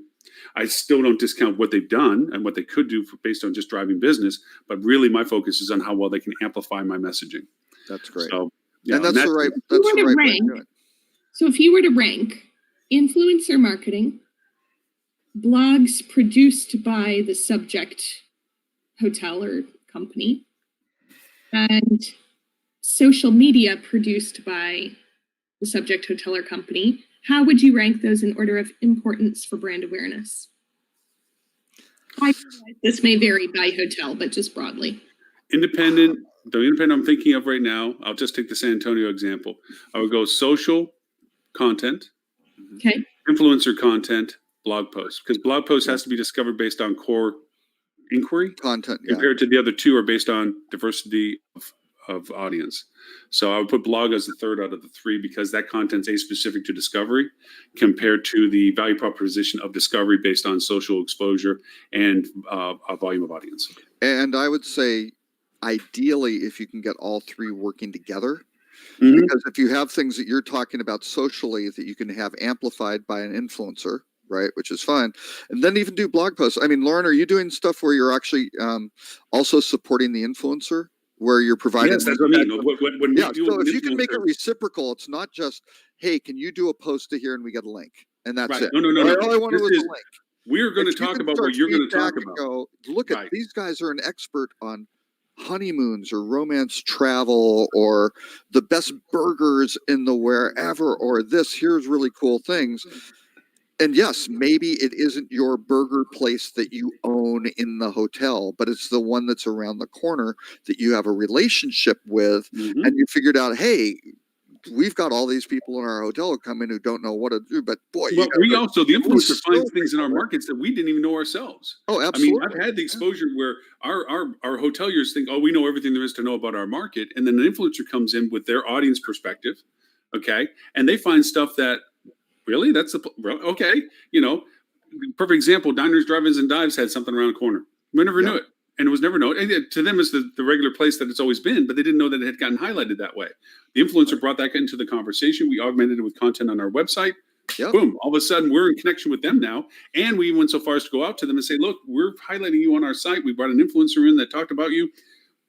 can we do something here? Can we give a discounted coupon, an offer to people that are coming in that we just say, hey, you got to check this out. This is amazing. Just made the national TV show. Or even work with them and say, hey, we're having a staff, our staff meeting. Can you do food for it or something like that? Can we do something that helps their business? And all of a sudden they go, well, they don't know that you do 24 staff meetings a year or something like that. They just got the one, which is great, right? And so, if you can do things like that where it's the mutual interest of these businesses, and you go, this is a really good business who has a really good story, and we really like it, and this is fantastic. How do we work together? Well, yeah, it isn't just send us business, or how are we going to go somehow talk about them and try to get that SEO value so we can rank higher. It's like, no, let's work with them and see if we can do something back and forth. I know you got to jump. So if you want to know more about TCRM and Think Up. Twice in one show. Wow. And he doesn't remember where anything. They can find about you and about the programs that you're running. The latest you can find at thinkupenterprises.com, where we do revenue management consulting with a focus on sales and marketing and profitability integration. And you can also go to tcrmservices.com to see more on day-to-day revenue management task force and outsource services. And if they want to reach out to you, how would they find you? They can reach me. My primary email that I'm using is Lily, Lily, at tcrmservices.com. Awesome. I appreciate your time. I know it is always fun for us to juggle. That's why we send out, we have so many co-host mixings because, we all have different days. Exactly. I appreciate it worked out for you today. Next week, so I'll see you all then. Okay, perfect. Bye, Lloyd. Thanks. Well, Mr. Robert, Just there's still a great many articles that you threw into this list. And like I said, and we still have 4.5 hours of the show to fill, Lauren. So. You might be doing that solo because I got a little bit of conflict myself later on. I'm today. Sorry. Yeah, but that's the new format of the show. Just 20. CNN did kind of start that 24-hour news. What about a 24-hour hospitality marketing channel, Lauren? You could be the actually, if you look at the list of our shows, there used to be a platform called Firestarter, which was like a baby TV channel, and that once you put content on, it would just keep playing it in sequence and then start over again. But then they wanted to monetize it, those little silly people. And so, but if you were to take all 237 of our previous shows, you could watch nonstop. For almost 3 weeks before we would actually, almost 3 weeks, a little over 2 weeks, I should say, not almost 3 weeks, a little over 2 weeks of nonstop shows. And they would just simply roll over again. Yeah. Just think of it. They would see your and is there like, do you have any analytics set up where you could trigger a hotline intervention or someone who was doing that sort of behavior? Because I believe they're using a red flag. That is. I believe they're using Guantanamo for indoctrination. I don't know that. Yeah, we would want to have that person would want to get checked. Yeah, right. I did want to bring up one of the ones that I referred to earlier, which was your 12 things for 2020, the 12 essential steps, because I have to say, honestly, it was one of the first articles that was relatively insightful in my mind rather than clickbait. Oh, yeah. Well, Search Engine Journal they do a pretty good job, I think. Yeah. Let me go and pull that link up real quick. They did. I thought that they did a great job. Pretty simple. It was a little. See, I actually thought when I posted this was kind of a more elementary sort of, like a 101 type article. It is. But I thought it was very well done. And I honestly thought the group may come to say, oh my God, this is like table stakes. You shouldn't be doing it. Yeah, but the key is, how do you get these, if you aren't doing these foundational pieces properly, if it's kind of like, I'm going to be really advanced. Well, if you aren't doing the basics right, you're going to have problems. You don't have that foundation built. And I thought this laid out the foundation very, very, very nicely. Just kind of 12 quick. It did. I think the one part I enjoyed about it, even though it may seem simplistic, it's like, yeah, Captain Obvious, thank you, but it doesn't mean that it's getting done. Right. Exactly. Yeah, you can tout about how basic it is, but if it was so basic, why is that not everybody doing it? Right. I think even the first step of it, in referring to find searcher intent is the key element to this. If you look at the progression of conversation from Google and from everybody, at first it was micro moments and so forth, and it was all leading to this interpretation of what is it that they're trying to engage with, what is their intent to it, and even to the point where Google's latest I wouldn't say their latest because they've done one since then, but BERT in October, which was their bilateral interpretation of data with their AI interfacing, that rather than looking at a word for the context of being a keyword, they looked at the words around it to interpret what exactly that word was being used for. Yeah, exactly. Yeah, the If you're saying context of it. Jaguar, is that a sports car, an animal, or a professional football team? Right. Right. Victoria, is it the falls? Is it the city? Is it the queen? When cow, is it the fish? Is it the bison? Bovine, excuse me. It's knowing beyond the definition of the word what the context of what the word's being used for. So you're seeing that this intent. Well, this translates into market strategy as well. It's not just what words are being used, which is still, unfortunately, most of the SEO discussion on people that just want to throw out clickbait trash. Oh, you got to look at what are people searching for? No, you have to ask us, why are they searching for? Right. Okay, what are they searching for with it? What's the intent of those searches? Why are they looking for a Korean restaurant in downtown wherever? Well, maybe because it's trying to make the decision of which hotel is closest, convenient, or valuable to that decision. We don't all just go airline ticket to hotel. Remember, we used to have the original question, which was between the chicken and the egg. Which was first, the flight or the hotel booking? Flight is always first. Well, I mean, now for the air market, though, and everybody always completely discounted the drive market, right? Or at least the GDSs did, because they're like, wait, we don't get paid for people who drive. Because there have been, depending upon demands of times of year, that you have to look to see if there's even a place to stay before you have a place to go to the way to travel there. That's true. Absolutely. When you're going to certain things, you have to see whether you even get there. I mean, to be there before you even know how to get there. But that we've learned over time has been the exception of the inversion. Usually, you're right. Usually, it's like it kind of, and back to our first. They don't know how much the air costs either. Right. They look first at and second wallet. Do I have enough money once I get there to actually stay there and to do what I want to do? Right. And if that precludes the other ones, then that's a choice that's made, and they never get to looking for us. Well, and that ties into that kind of second wallet discussion, because, and I thought Henry was very good at coming up with that kind of concept. There are actually a bunch of wallets, because it's like Maslow's needs hierarchy, right? You got to cover kind of the basics. So if a chunk of your revenue is getting absorbed by transportation to get there, yes, people do. They want to fly first class and stay in a suite and think. All of a sudden, they start going, like they're doing a honeymoon or something. They might go, oh wow, that's not going to work. So they're going to start making all these compromises of, okay, we're flying economy because then we'll be able to go. Let's just get there, and then we can stay where we want to stay. Exactly. Right. And so all those are really personal decisions, which may very much depend on that one itinerary. They may not have a pattern of behavior where they always do this. It may just be on this one particular trip for whatever particular reason, and that's really, really hard to figure out. And AI is not going to help you do that. You've got to have a navigation and design and things like that, and content where people can find that really easily and figure out, oh, you're the best alternative for the. You can work with me on this. This is good. So right. Well, and it goes into and this goes into where people are finding their information from nowadays. We know that 20% of search is now voice based, and that's an old number. Yeah. Okay. We can only assume that is either grown or they're not just sharing it with it, whatever. Yeah, but part of that is also not people searching for hotels and vacations. No, but a lot of it is navigate to whatever.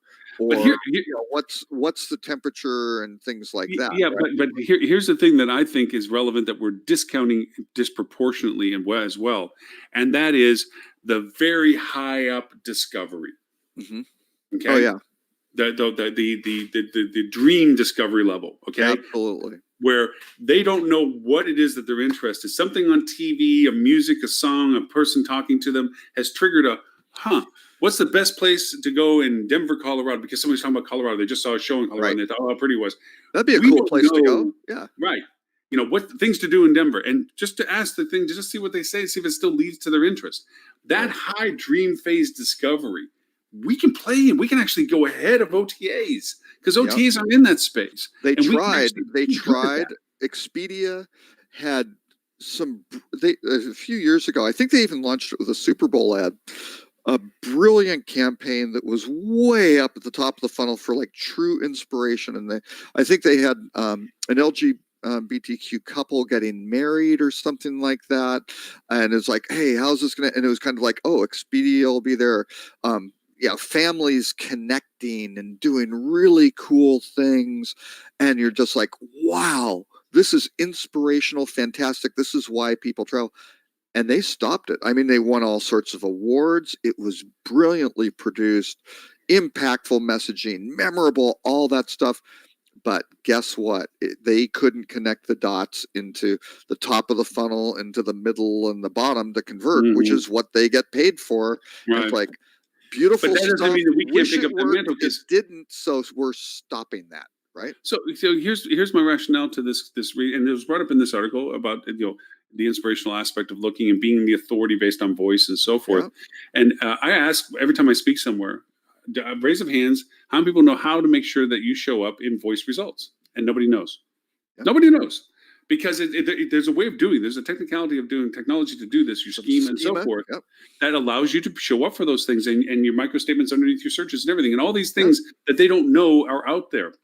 So my point to this is that when it comes to the inspirational aspect of this, that we can be that answer point to it, because down to show both of our ages, not every time we have a question, do we want to go trudging down to the library and looking through there's that decimal index system for a book about it. Sometimes we just want somebody to tell us a quick answer, like, oh, Denver's beautiful. Not that we have to go down and find the Denver catalog. Yes, the card catalog. Actually, that will be an interesting thing on the show.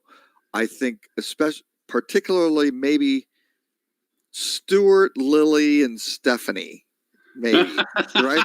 To see if they know what a card catalog is. A Dewey Decimal System? Yeah. Exactly. But anyway, sometimes you just didn't want to have to go and do that. I mean, you would if you found enough interest to make the effort, but sometimes you just want a directional intent. Like, hey, what's the best time to travel to Denver? Oh, springtime's wonderful, blah, blah. Oh, well, that fits into my travel plan. So let me go continue that process. Yeah. Sometimes it's just knowing whether or not it's worth more effort. And that's where voice, I think, helps. Like you said, a lot of those questions are, what's the temperature? Is it going to rain? What's the directions to such and such? How long is it going to take me to get to such and such? Yes. Yeah. But also important is sometimes the aspect when you're playing songs, music, so forth. You're playing. Just think about how arbitrary this is. You're listening to an artist and you go, "Oh, hey Google, where does Van Halen concert play next? Or does Van Halen have concert?" Yep. Those kind of things we can be in. The Rolling Stones are going on tour again, right? My daughter sent me a thing because I told her, I said, hey, she hasn't seen them, right? And so I here's your chance. This may be the last chance to see them. They're going to be in Austin. They're going to be wheeling out in the wheelchairs. And I said, and I fully understand. For the last 20 years, people have been saying this might be your last chance to see them. Still, regardless of that. But then she sent me, I think it was El Arroyo, which is a Mexican restaurant. It's well known in Austin.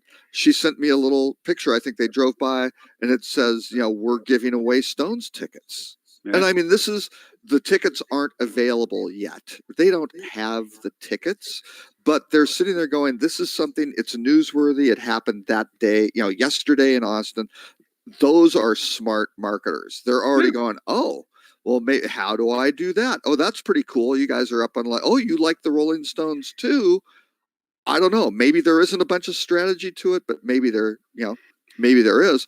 That's the kind of thing where all of a sudden it's like, oh, well, yeah, let's see if we can win some Stone tickets and get some good Mexican food at the same time. And if we don't win the tickets, big deal. Yeah. Right.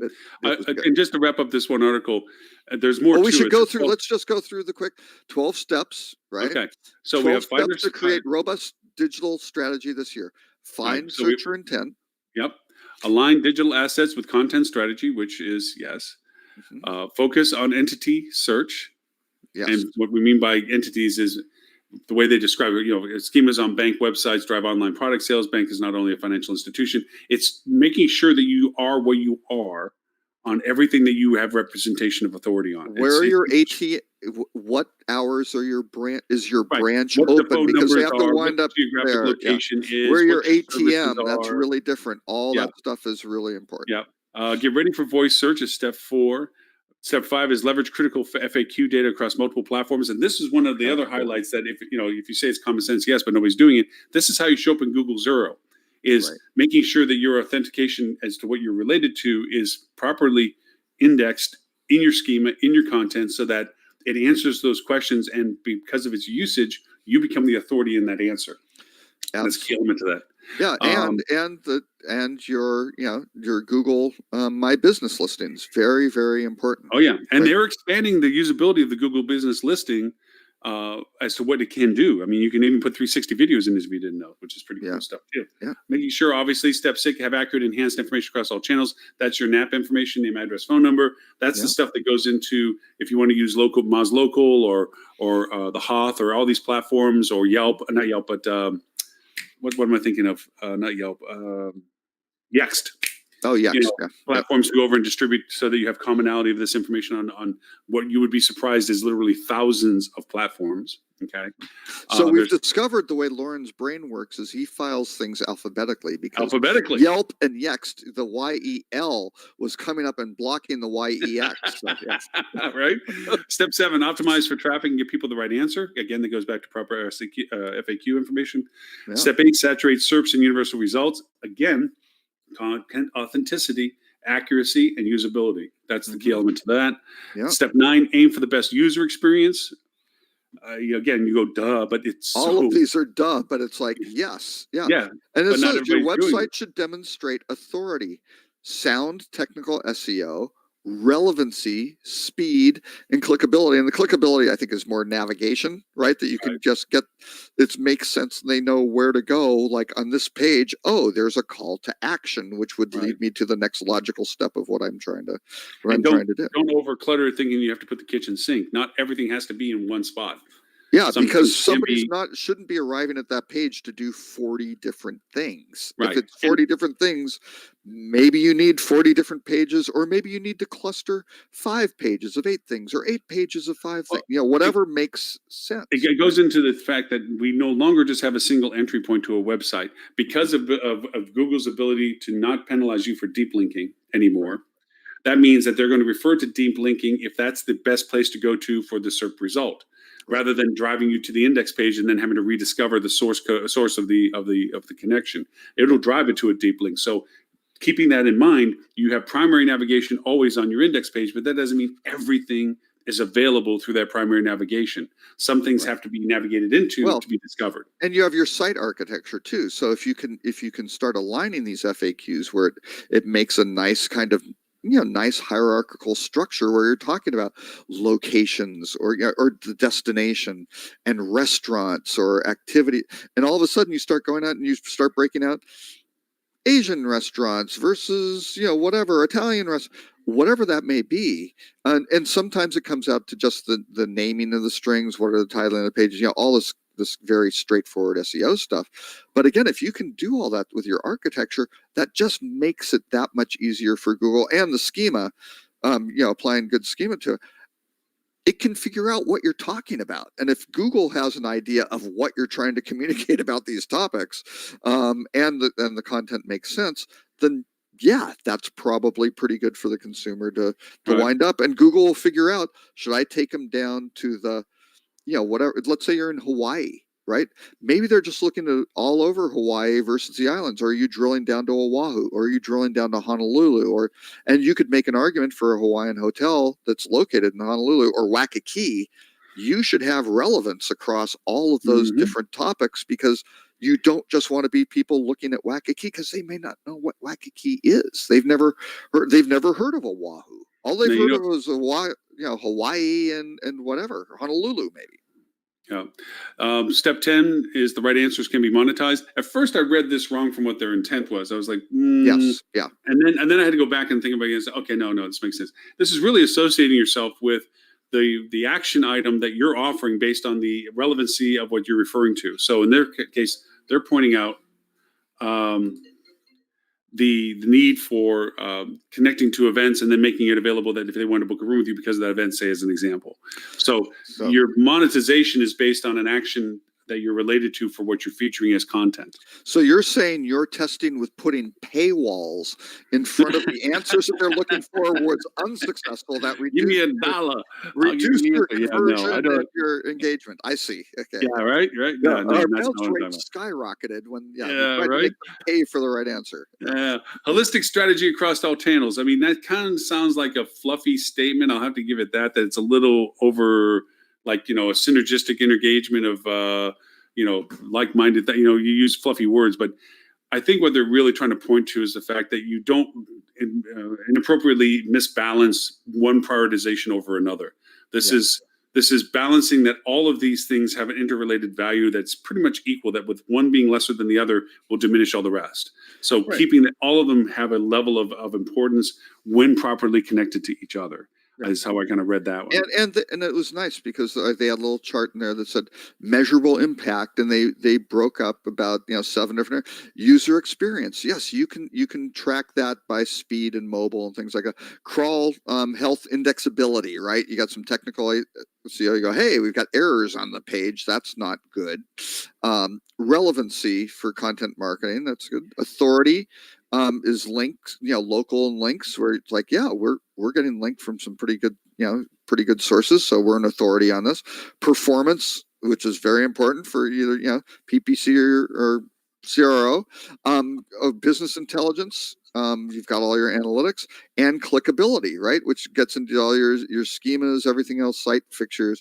So there are tools and metrics to be able to measure the impact of these things. So not only are you doing the basics, but you're also setting up a structure where you can measure your performance on the basics is huge and incredibly helpful. Because again, if you're doing the basics and it's great and you can't measure it, how do you know it's great or not? Right? I mean, it's not. Make sure you can measure this stuff. And then finally, the most important one, step 12, Lauren. Convert knowledge into wisdom. See, that comes from age. And so you're very wise. Wise old man. No, but it is. You have a framework that aligns the business objectives with the needs of the customer and your strategy to get results. Right? I mean, that's it. What is the objective of your business? Oh, it's to make money. What are the needs of the guests? They need to stay overnight. Oh, what's our strategy to do that? We're going to try to get them to stay longer, to go over the weekend or something like that, because there's so many cool things to do. How do you communicate that? And then did we measure it and go, oh yeah, look at this. We got an 8% uplift on people extending, kind of midweek stays into weekends. And how did we track that? We could see they initially did this search and then they went to this. Isn't that fantastic? Right. Yeah. So. Now, I know that we still want to get to the boop and the rut row, but we only have about 9-ish minutes to kind of hit on some of this stuff. I don't want to those in 30 seconds. I mean, actually, there's one I wanted to bring up. There's one particular. Is it the Google?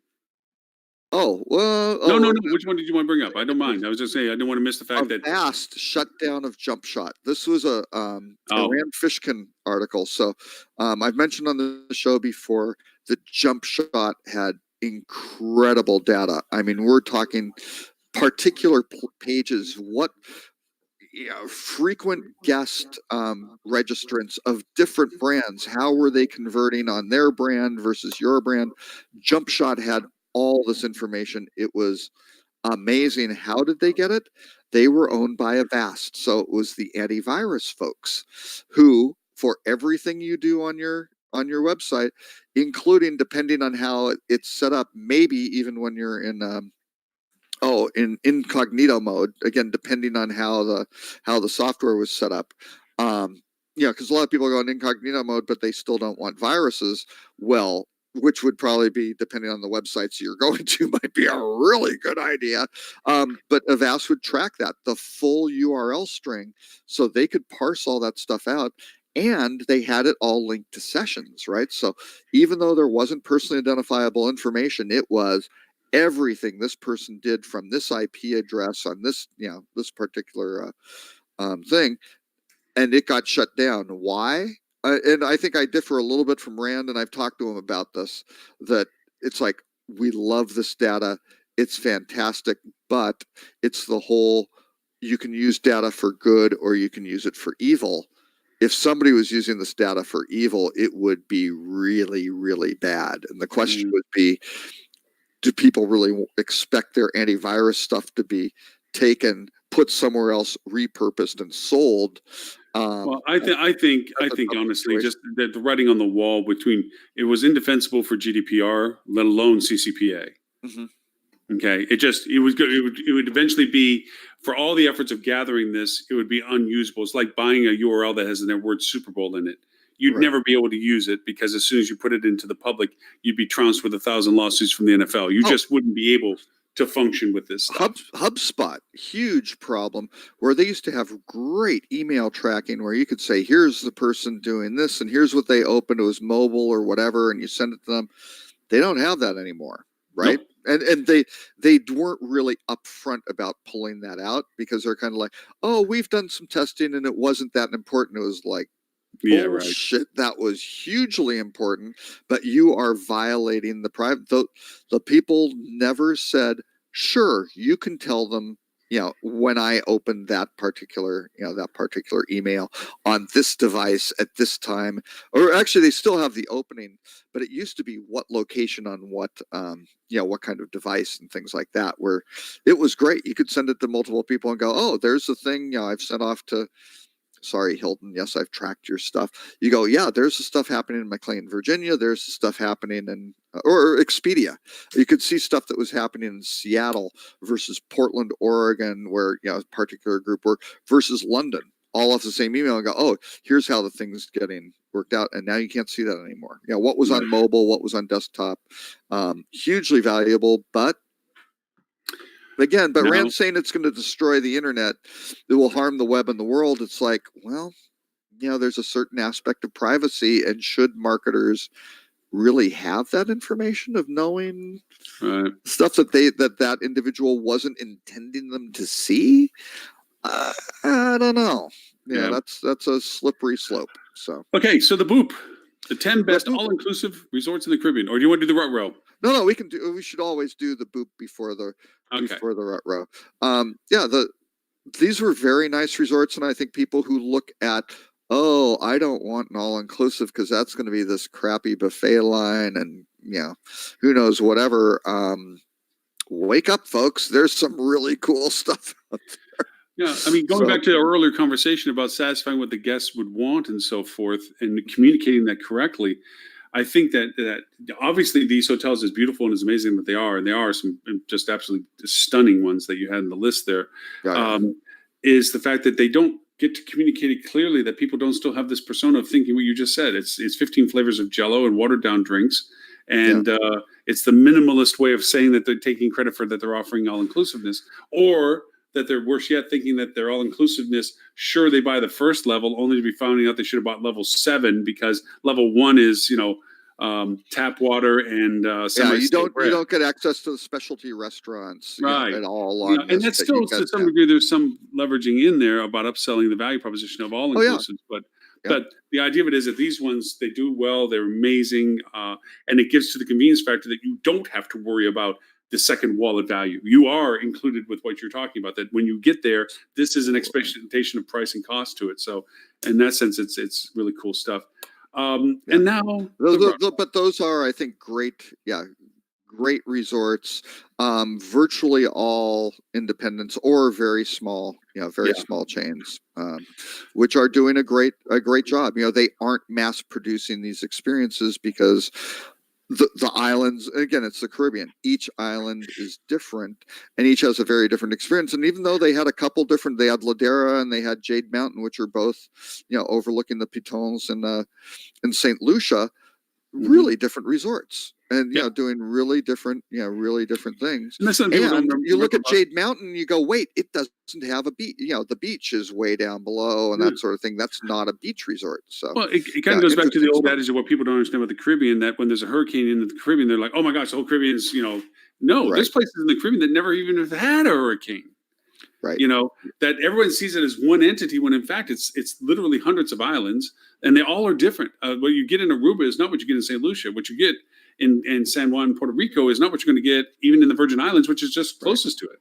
They're all different to your point. So, well, and you look at ones where they're saying, in Grenada or there's so many, Dominica, all these different islands. They're great little off the beaten path places.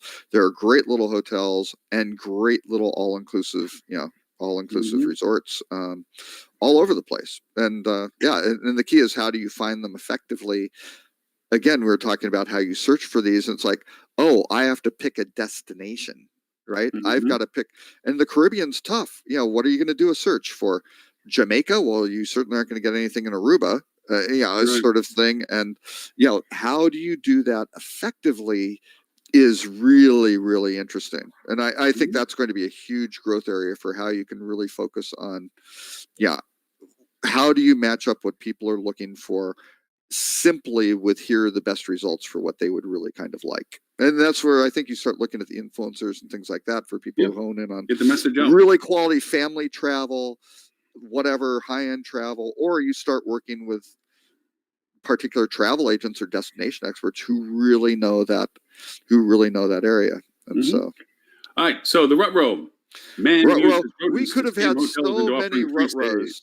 Yeah, we could have all the Google stuff on Google knows what you look like, and the CEO of Clearview AI, which is a very creepy AI firm who believes he has a First Amendment right to billions of photos. It's like, you didn't take those photos. I'm not sure that's your First Amendment right of free speech at all. But there were tons of these Marriott with the points. All of these could have been very, very nice rut rows. But I thought this one from Travel Pulse, man uses rodents, excuse me, to scam hotels into offering free stays.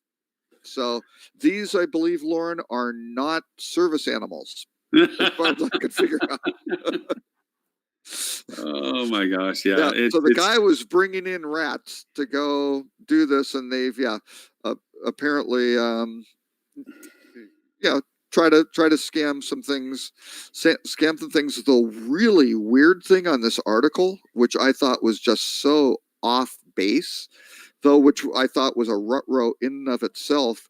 It says, scams have become an all too common occurrence in the travel industry. As a result, American Hotel and Lodging Association, AARP, announced in December a coordinated campaign aimed at educating senior travelers to avoid travel scams.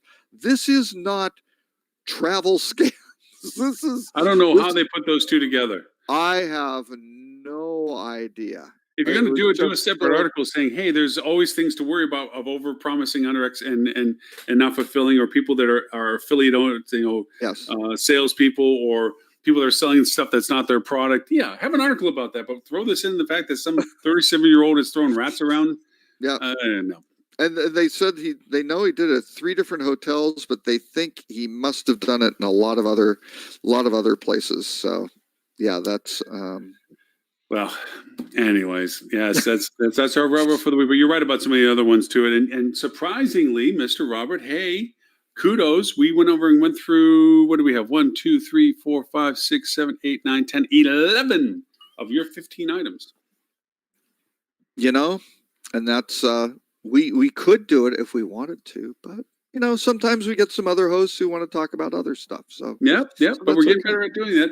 The only reason I'm trying to make sure that we end close to around 2:00 is because I have preparation for a call that I have at the top of the hour, and it's going to require a little bit of work on my part to get all the things lined up that I want to make sure. Lauren, you know that you are great in the clutch, and one of the things you love to do is to work with clients on a completely unprepared, know nothing about it, and just dive in and see what happens. And yeah, but I'm also a data-driven person.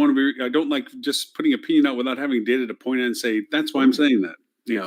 That kind Is that perhaps what differentiates you from other people who do what you do? I don't know. I don't know. Maybe it could be something like that. No, But you want opinions? I got opinions. I got opinions. I got opinions like everybody else has. Well, anyway. Yeah. With that in mind, thank you. Well, two counts. One, for an excellent list today, this week. And I know you do excellent lists every week, but I thoroughly enjoyed this list this week. It really lent to what I thought was a continuity of brand devaluation, because I think, we talk about that brands aren't going to go away. Of course not. But they're also not too big not to fail either. And that their size also is their limitation. And when they do stupid things like increase their point spread requirements for redemptions and so forth, it makes independent hoteliers, jobs marketers so much easier, because it gives us fodder for what we can do better. Yeah. And all the other things about multi-brand doesn't really pay off, and all this these things just lend itself to saying, look, brands have value, but they're not the end all solution. And independents have ability to do quite well and actually excel, not just compete, but excel against brands as the contra to the yang. I mean, just think of it with restaurants. Why do people have a Subway franchise versus just doing something where they can go make a sandwich locally and not have to pay a big chunk of revenue and things off to them? Yeah, I mean, there is a consistency expectation, but but there's not a Subway Subsist and a Subway Subsist and it's in 15 flavors of Subway. It's Subway compared to Marriott, which is, pick one out of 30. It's okay. We're trying our best. Yeah.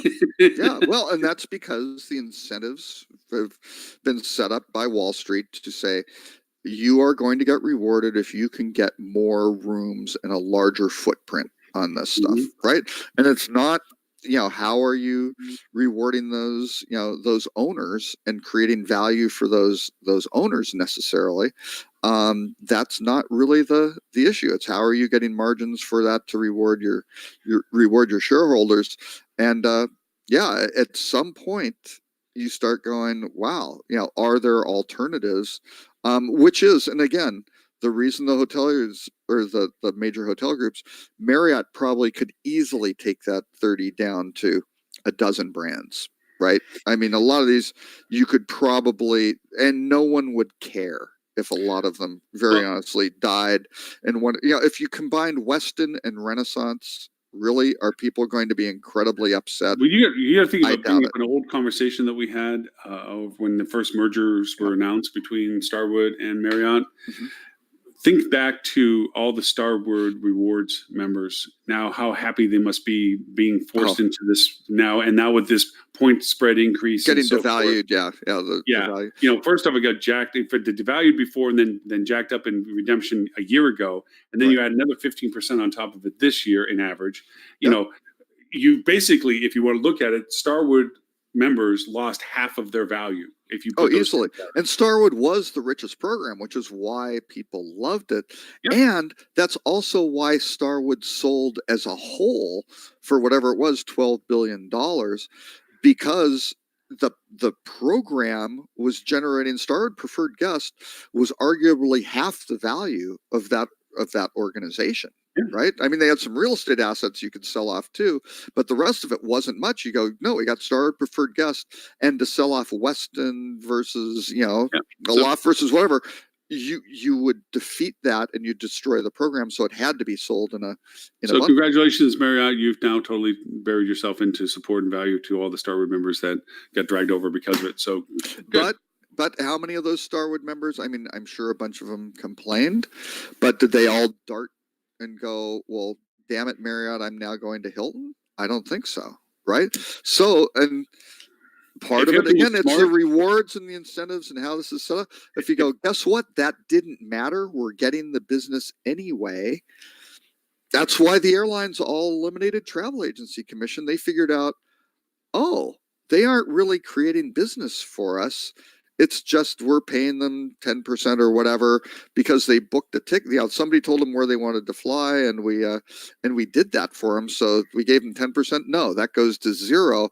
Well, people didn't stop flying. What happened? A bunch of travel agencies went away, right? Because they weren't creating value.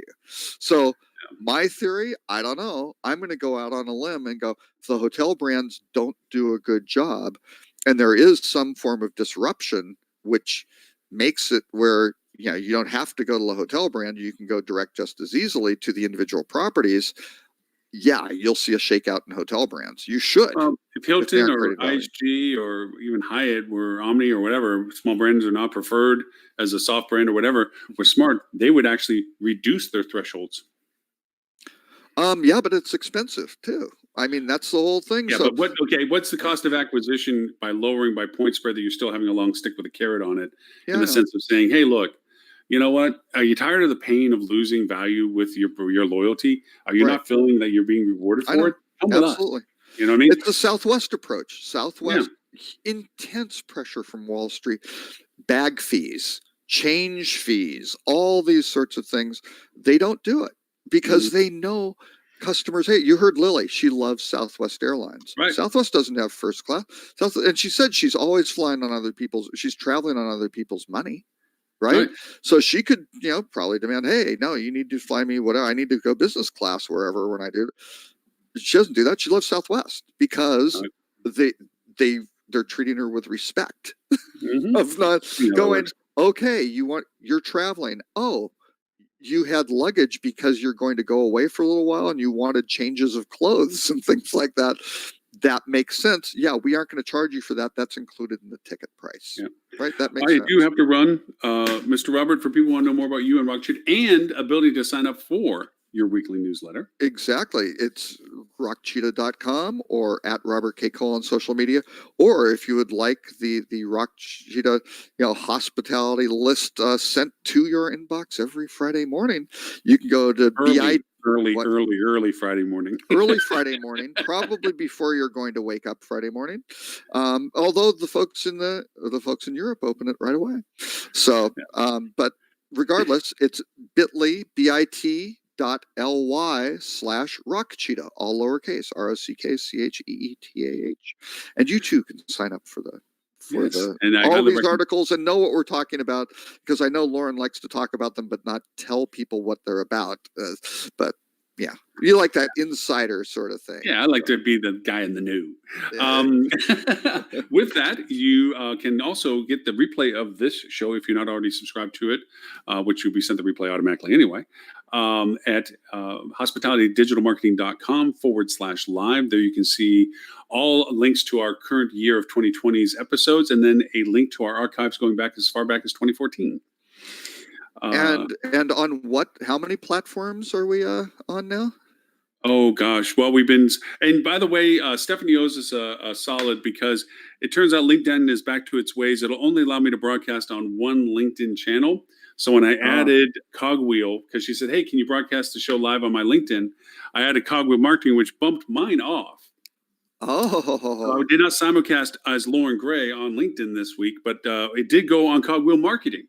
So, Stephanie, you get ding, ding, ding, ding, ding, the Traffic Award. Clever, isn't she? Yeah.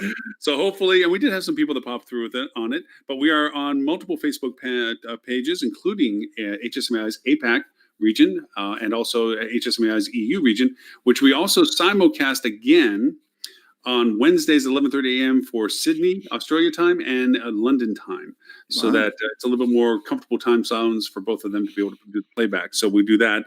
We're also on Twitter. We're also on YouTube. We're also on LinkedIn. We're also, again, as I said, multiple pages on those. Twitter actually is getting some feedback. I get some people engaged on Twitter, which is interesting that it is there for that. But good things for those. And like I said, if you want to replay this and for the links to all the content that we just went through, as well as ones we didn't quite get to, you can go to, again, hospitalitydigitalmarketing.com/live, look for show number 235, and there you get the playback. You get the playback recording, I should say, and all the links to the articles that Robert so generously put together for us. Yeah, and it's very interesting, the analytics that are coming off of of what articles get opened and things like that are absolutely fascinating. I should have had this thing on MailChimp before when I was sending it just the HSMAI boards, but yeah, it's actually very interesting to see what kind of articles draw in people's attention. And it's what the number one, actually we had a 3-way tie for first, were one, Marriott category changes, 2, the best all-inclusive resorts, and what was three? Oh, the entrepreneur article on the fake influencer. Oh, Those were the three leads. Not huge leads over the others. A lot of time the rut row is the real rocker. But yeah, it was interesting. But all those beat the top story, which is interesting. We have to apologize to Holly, Ed, Stuart, Tim, and Valen, and Dan Waxman. We ran out of time for them to join the show today.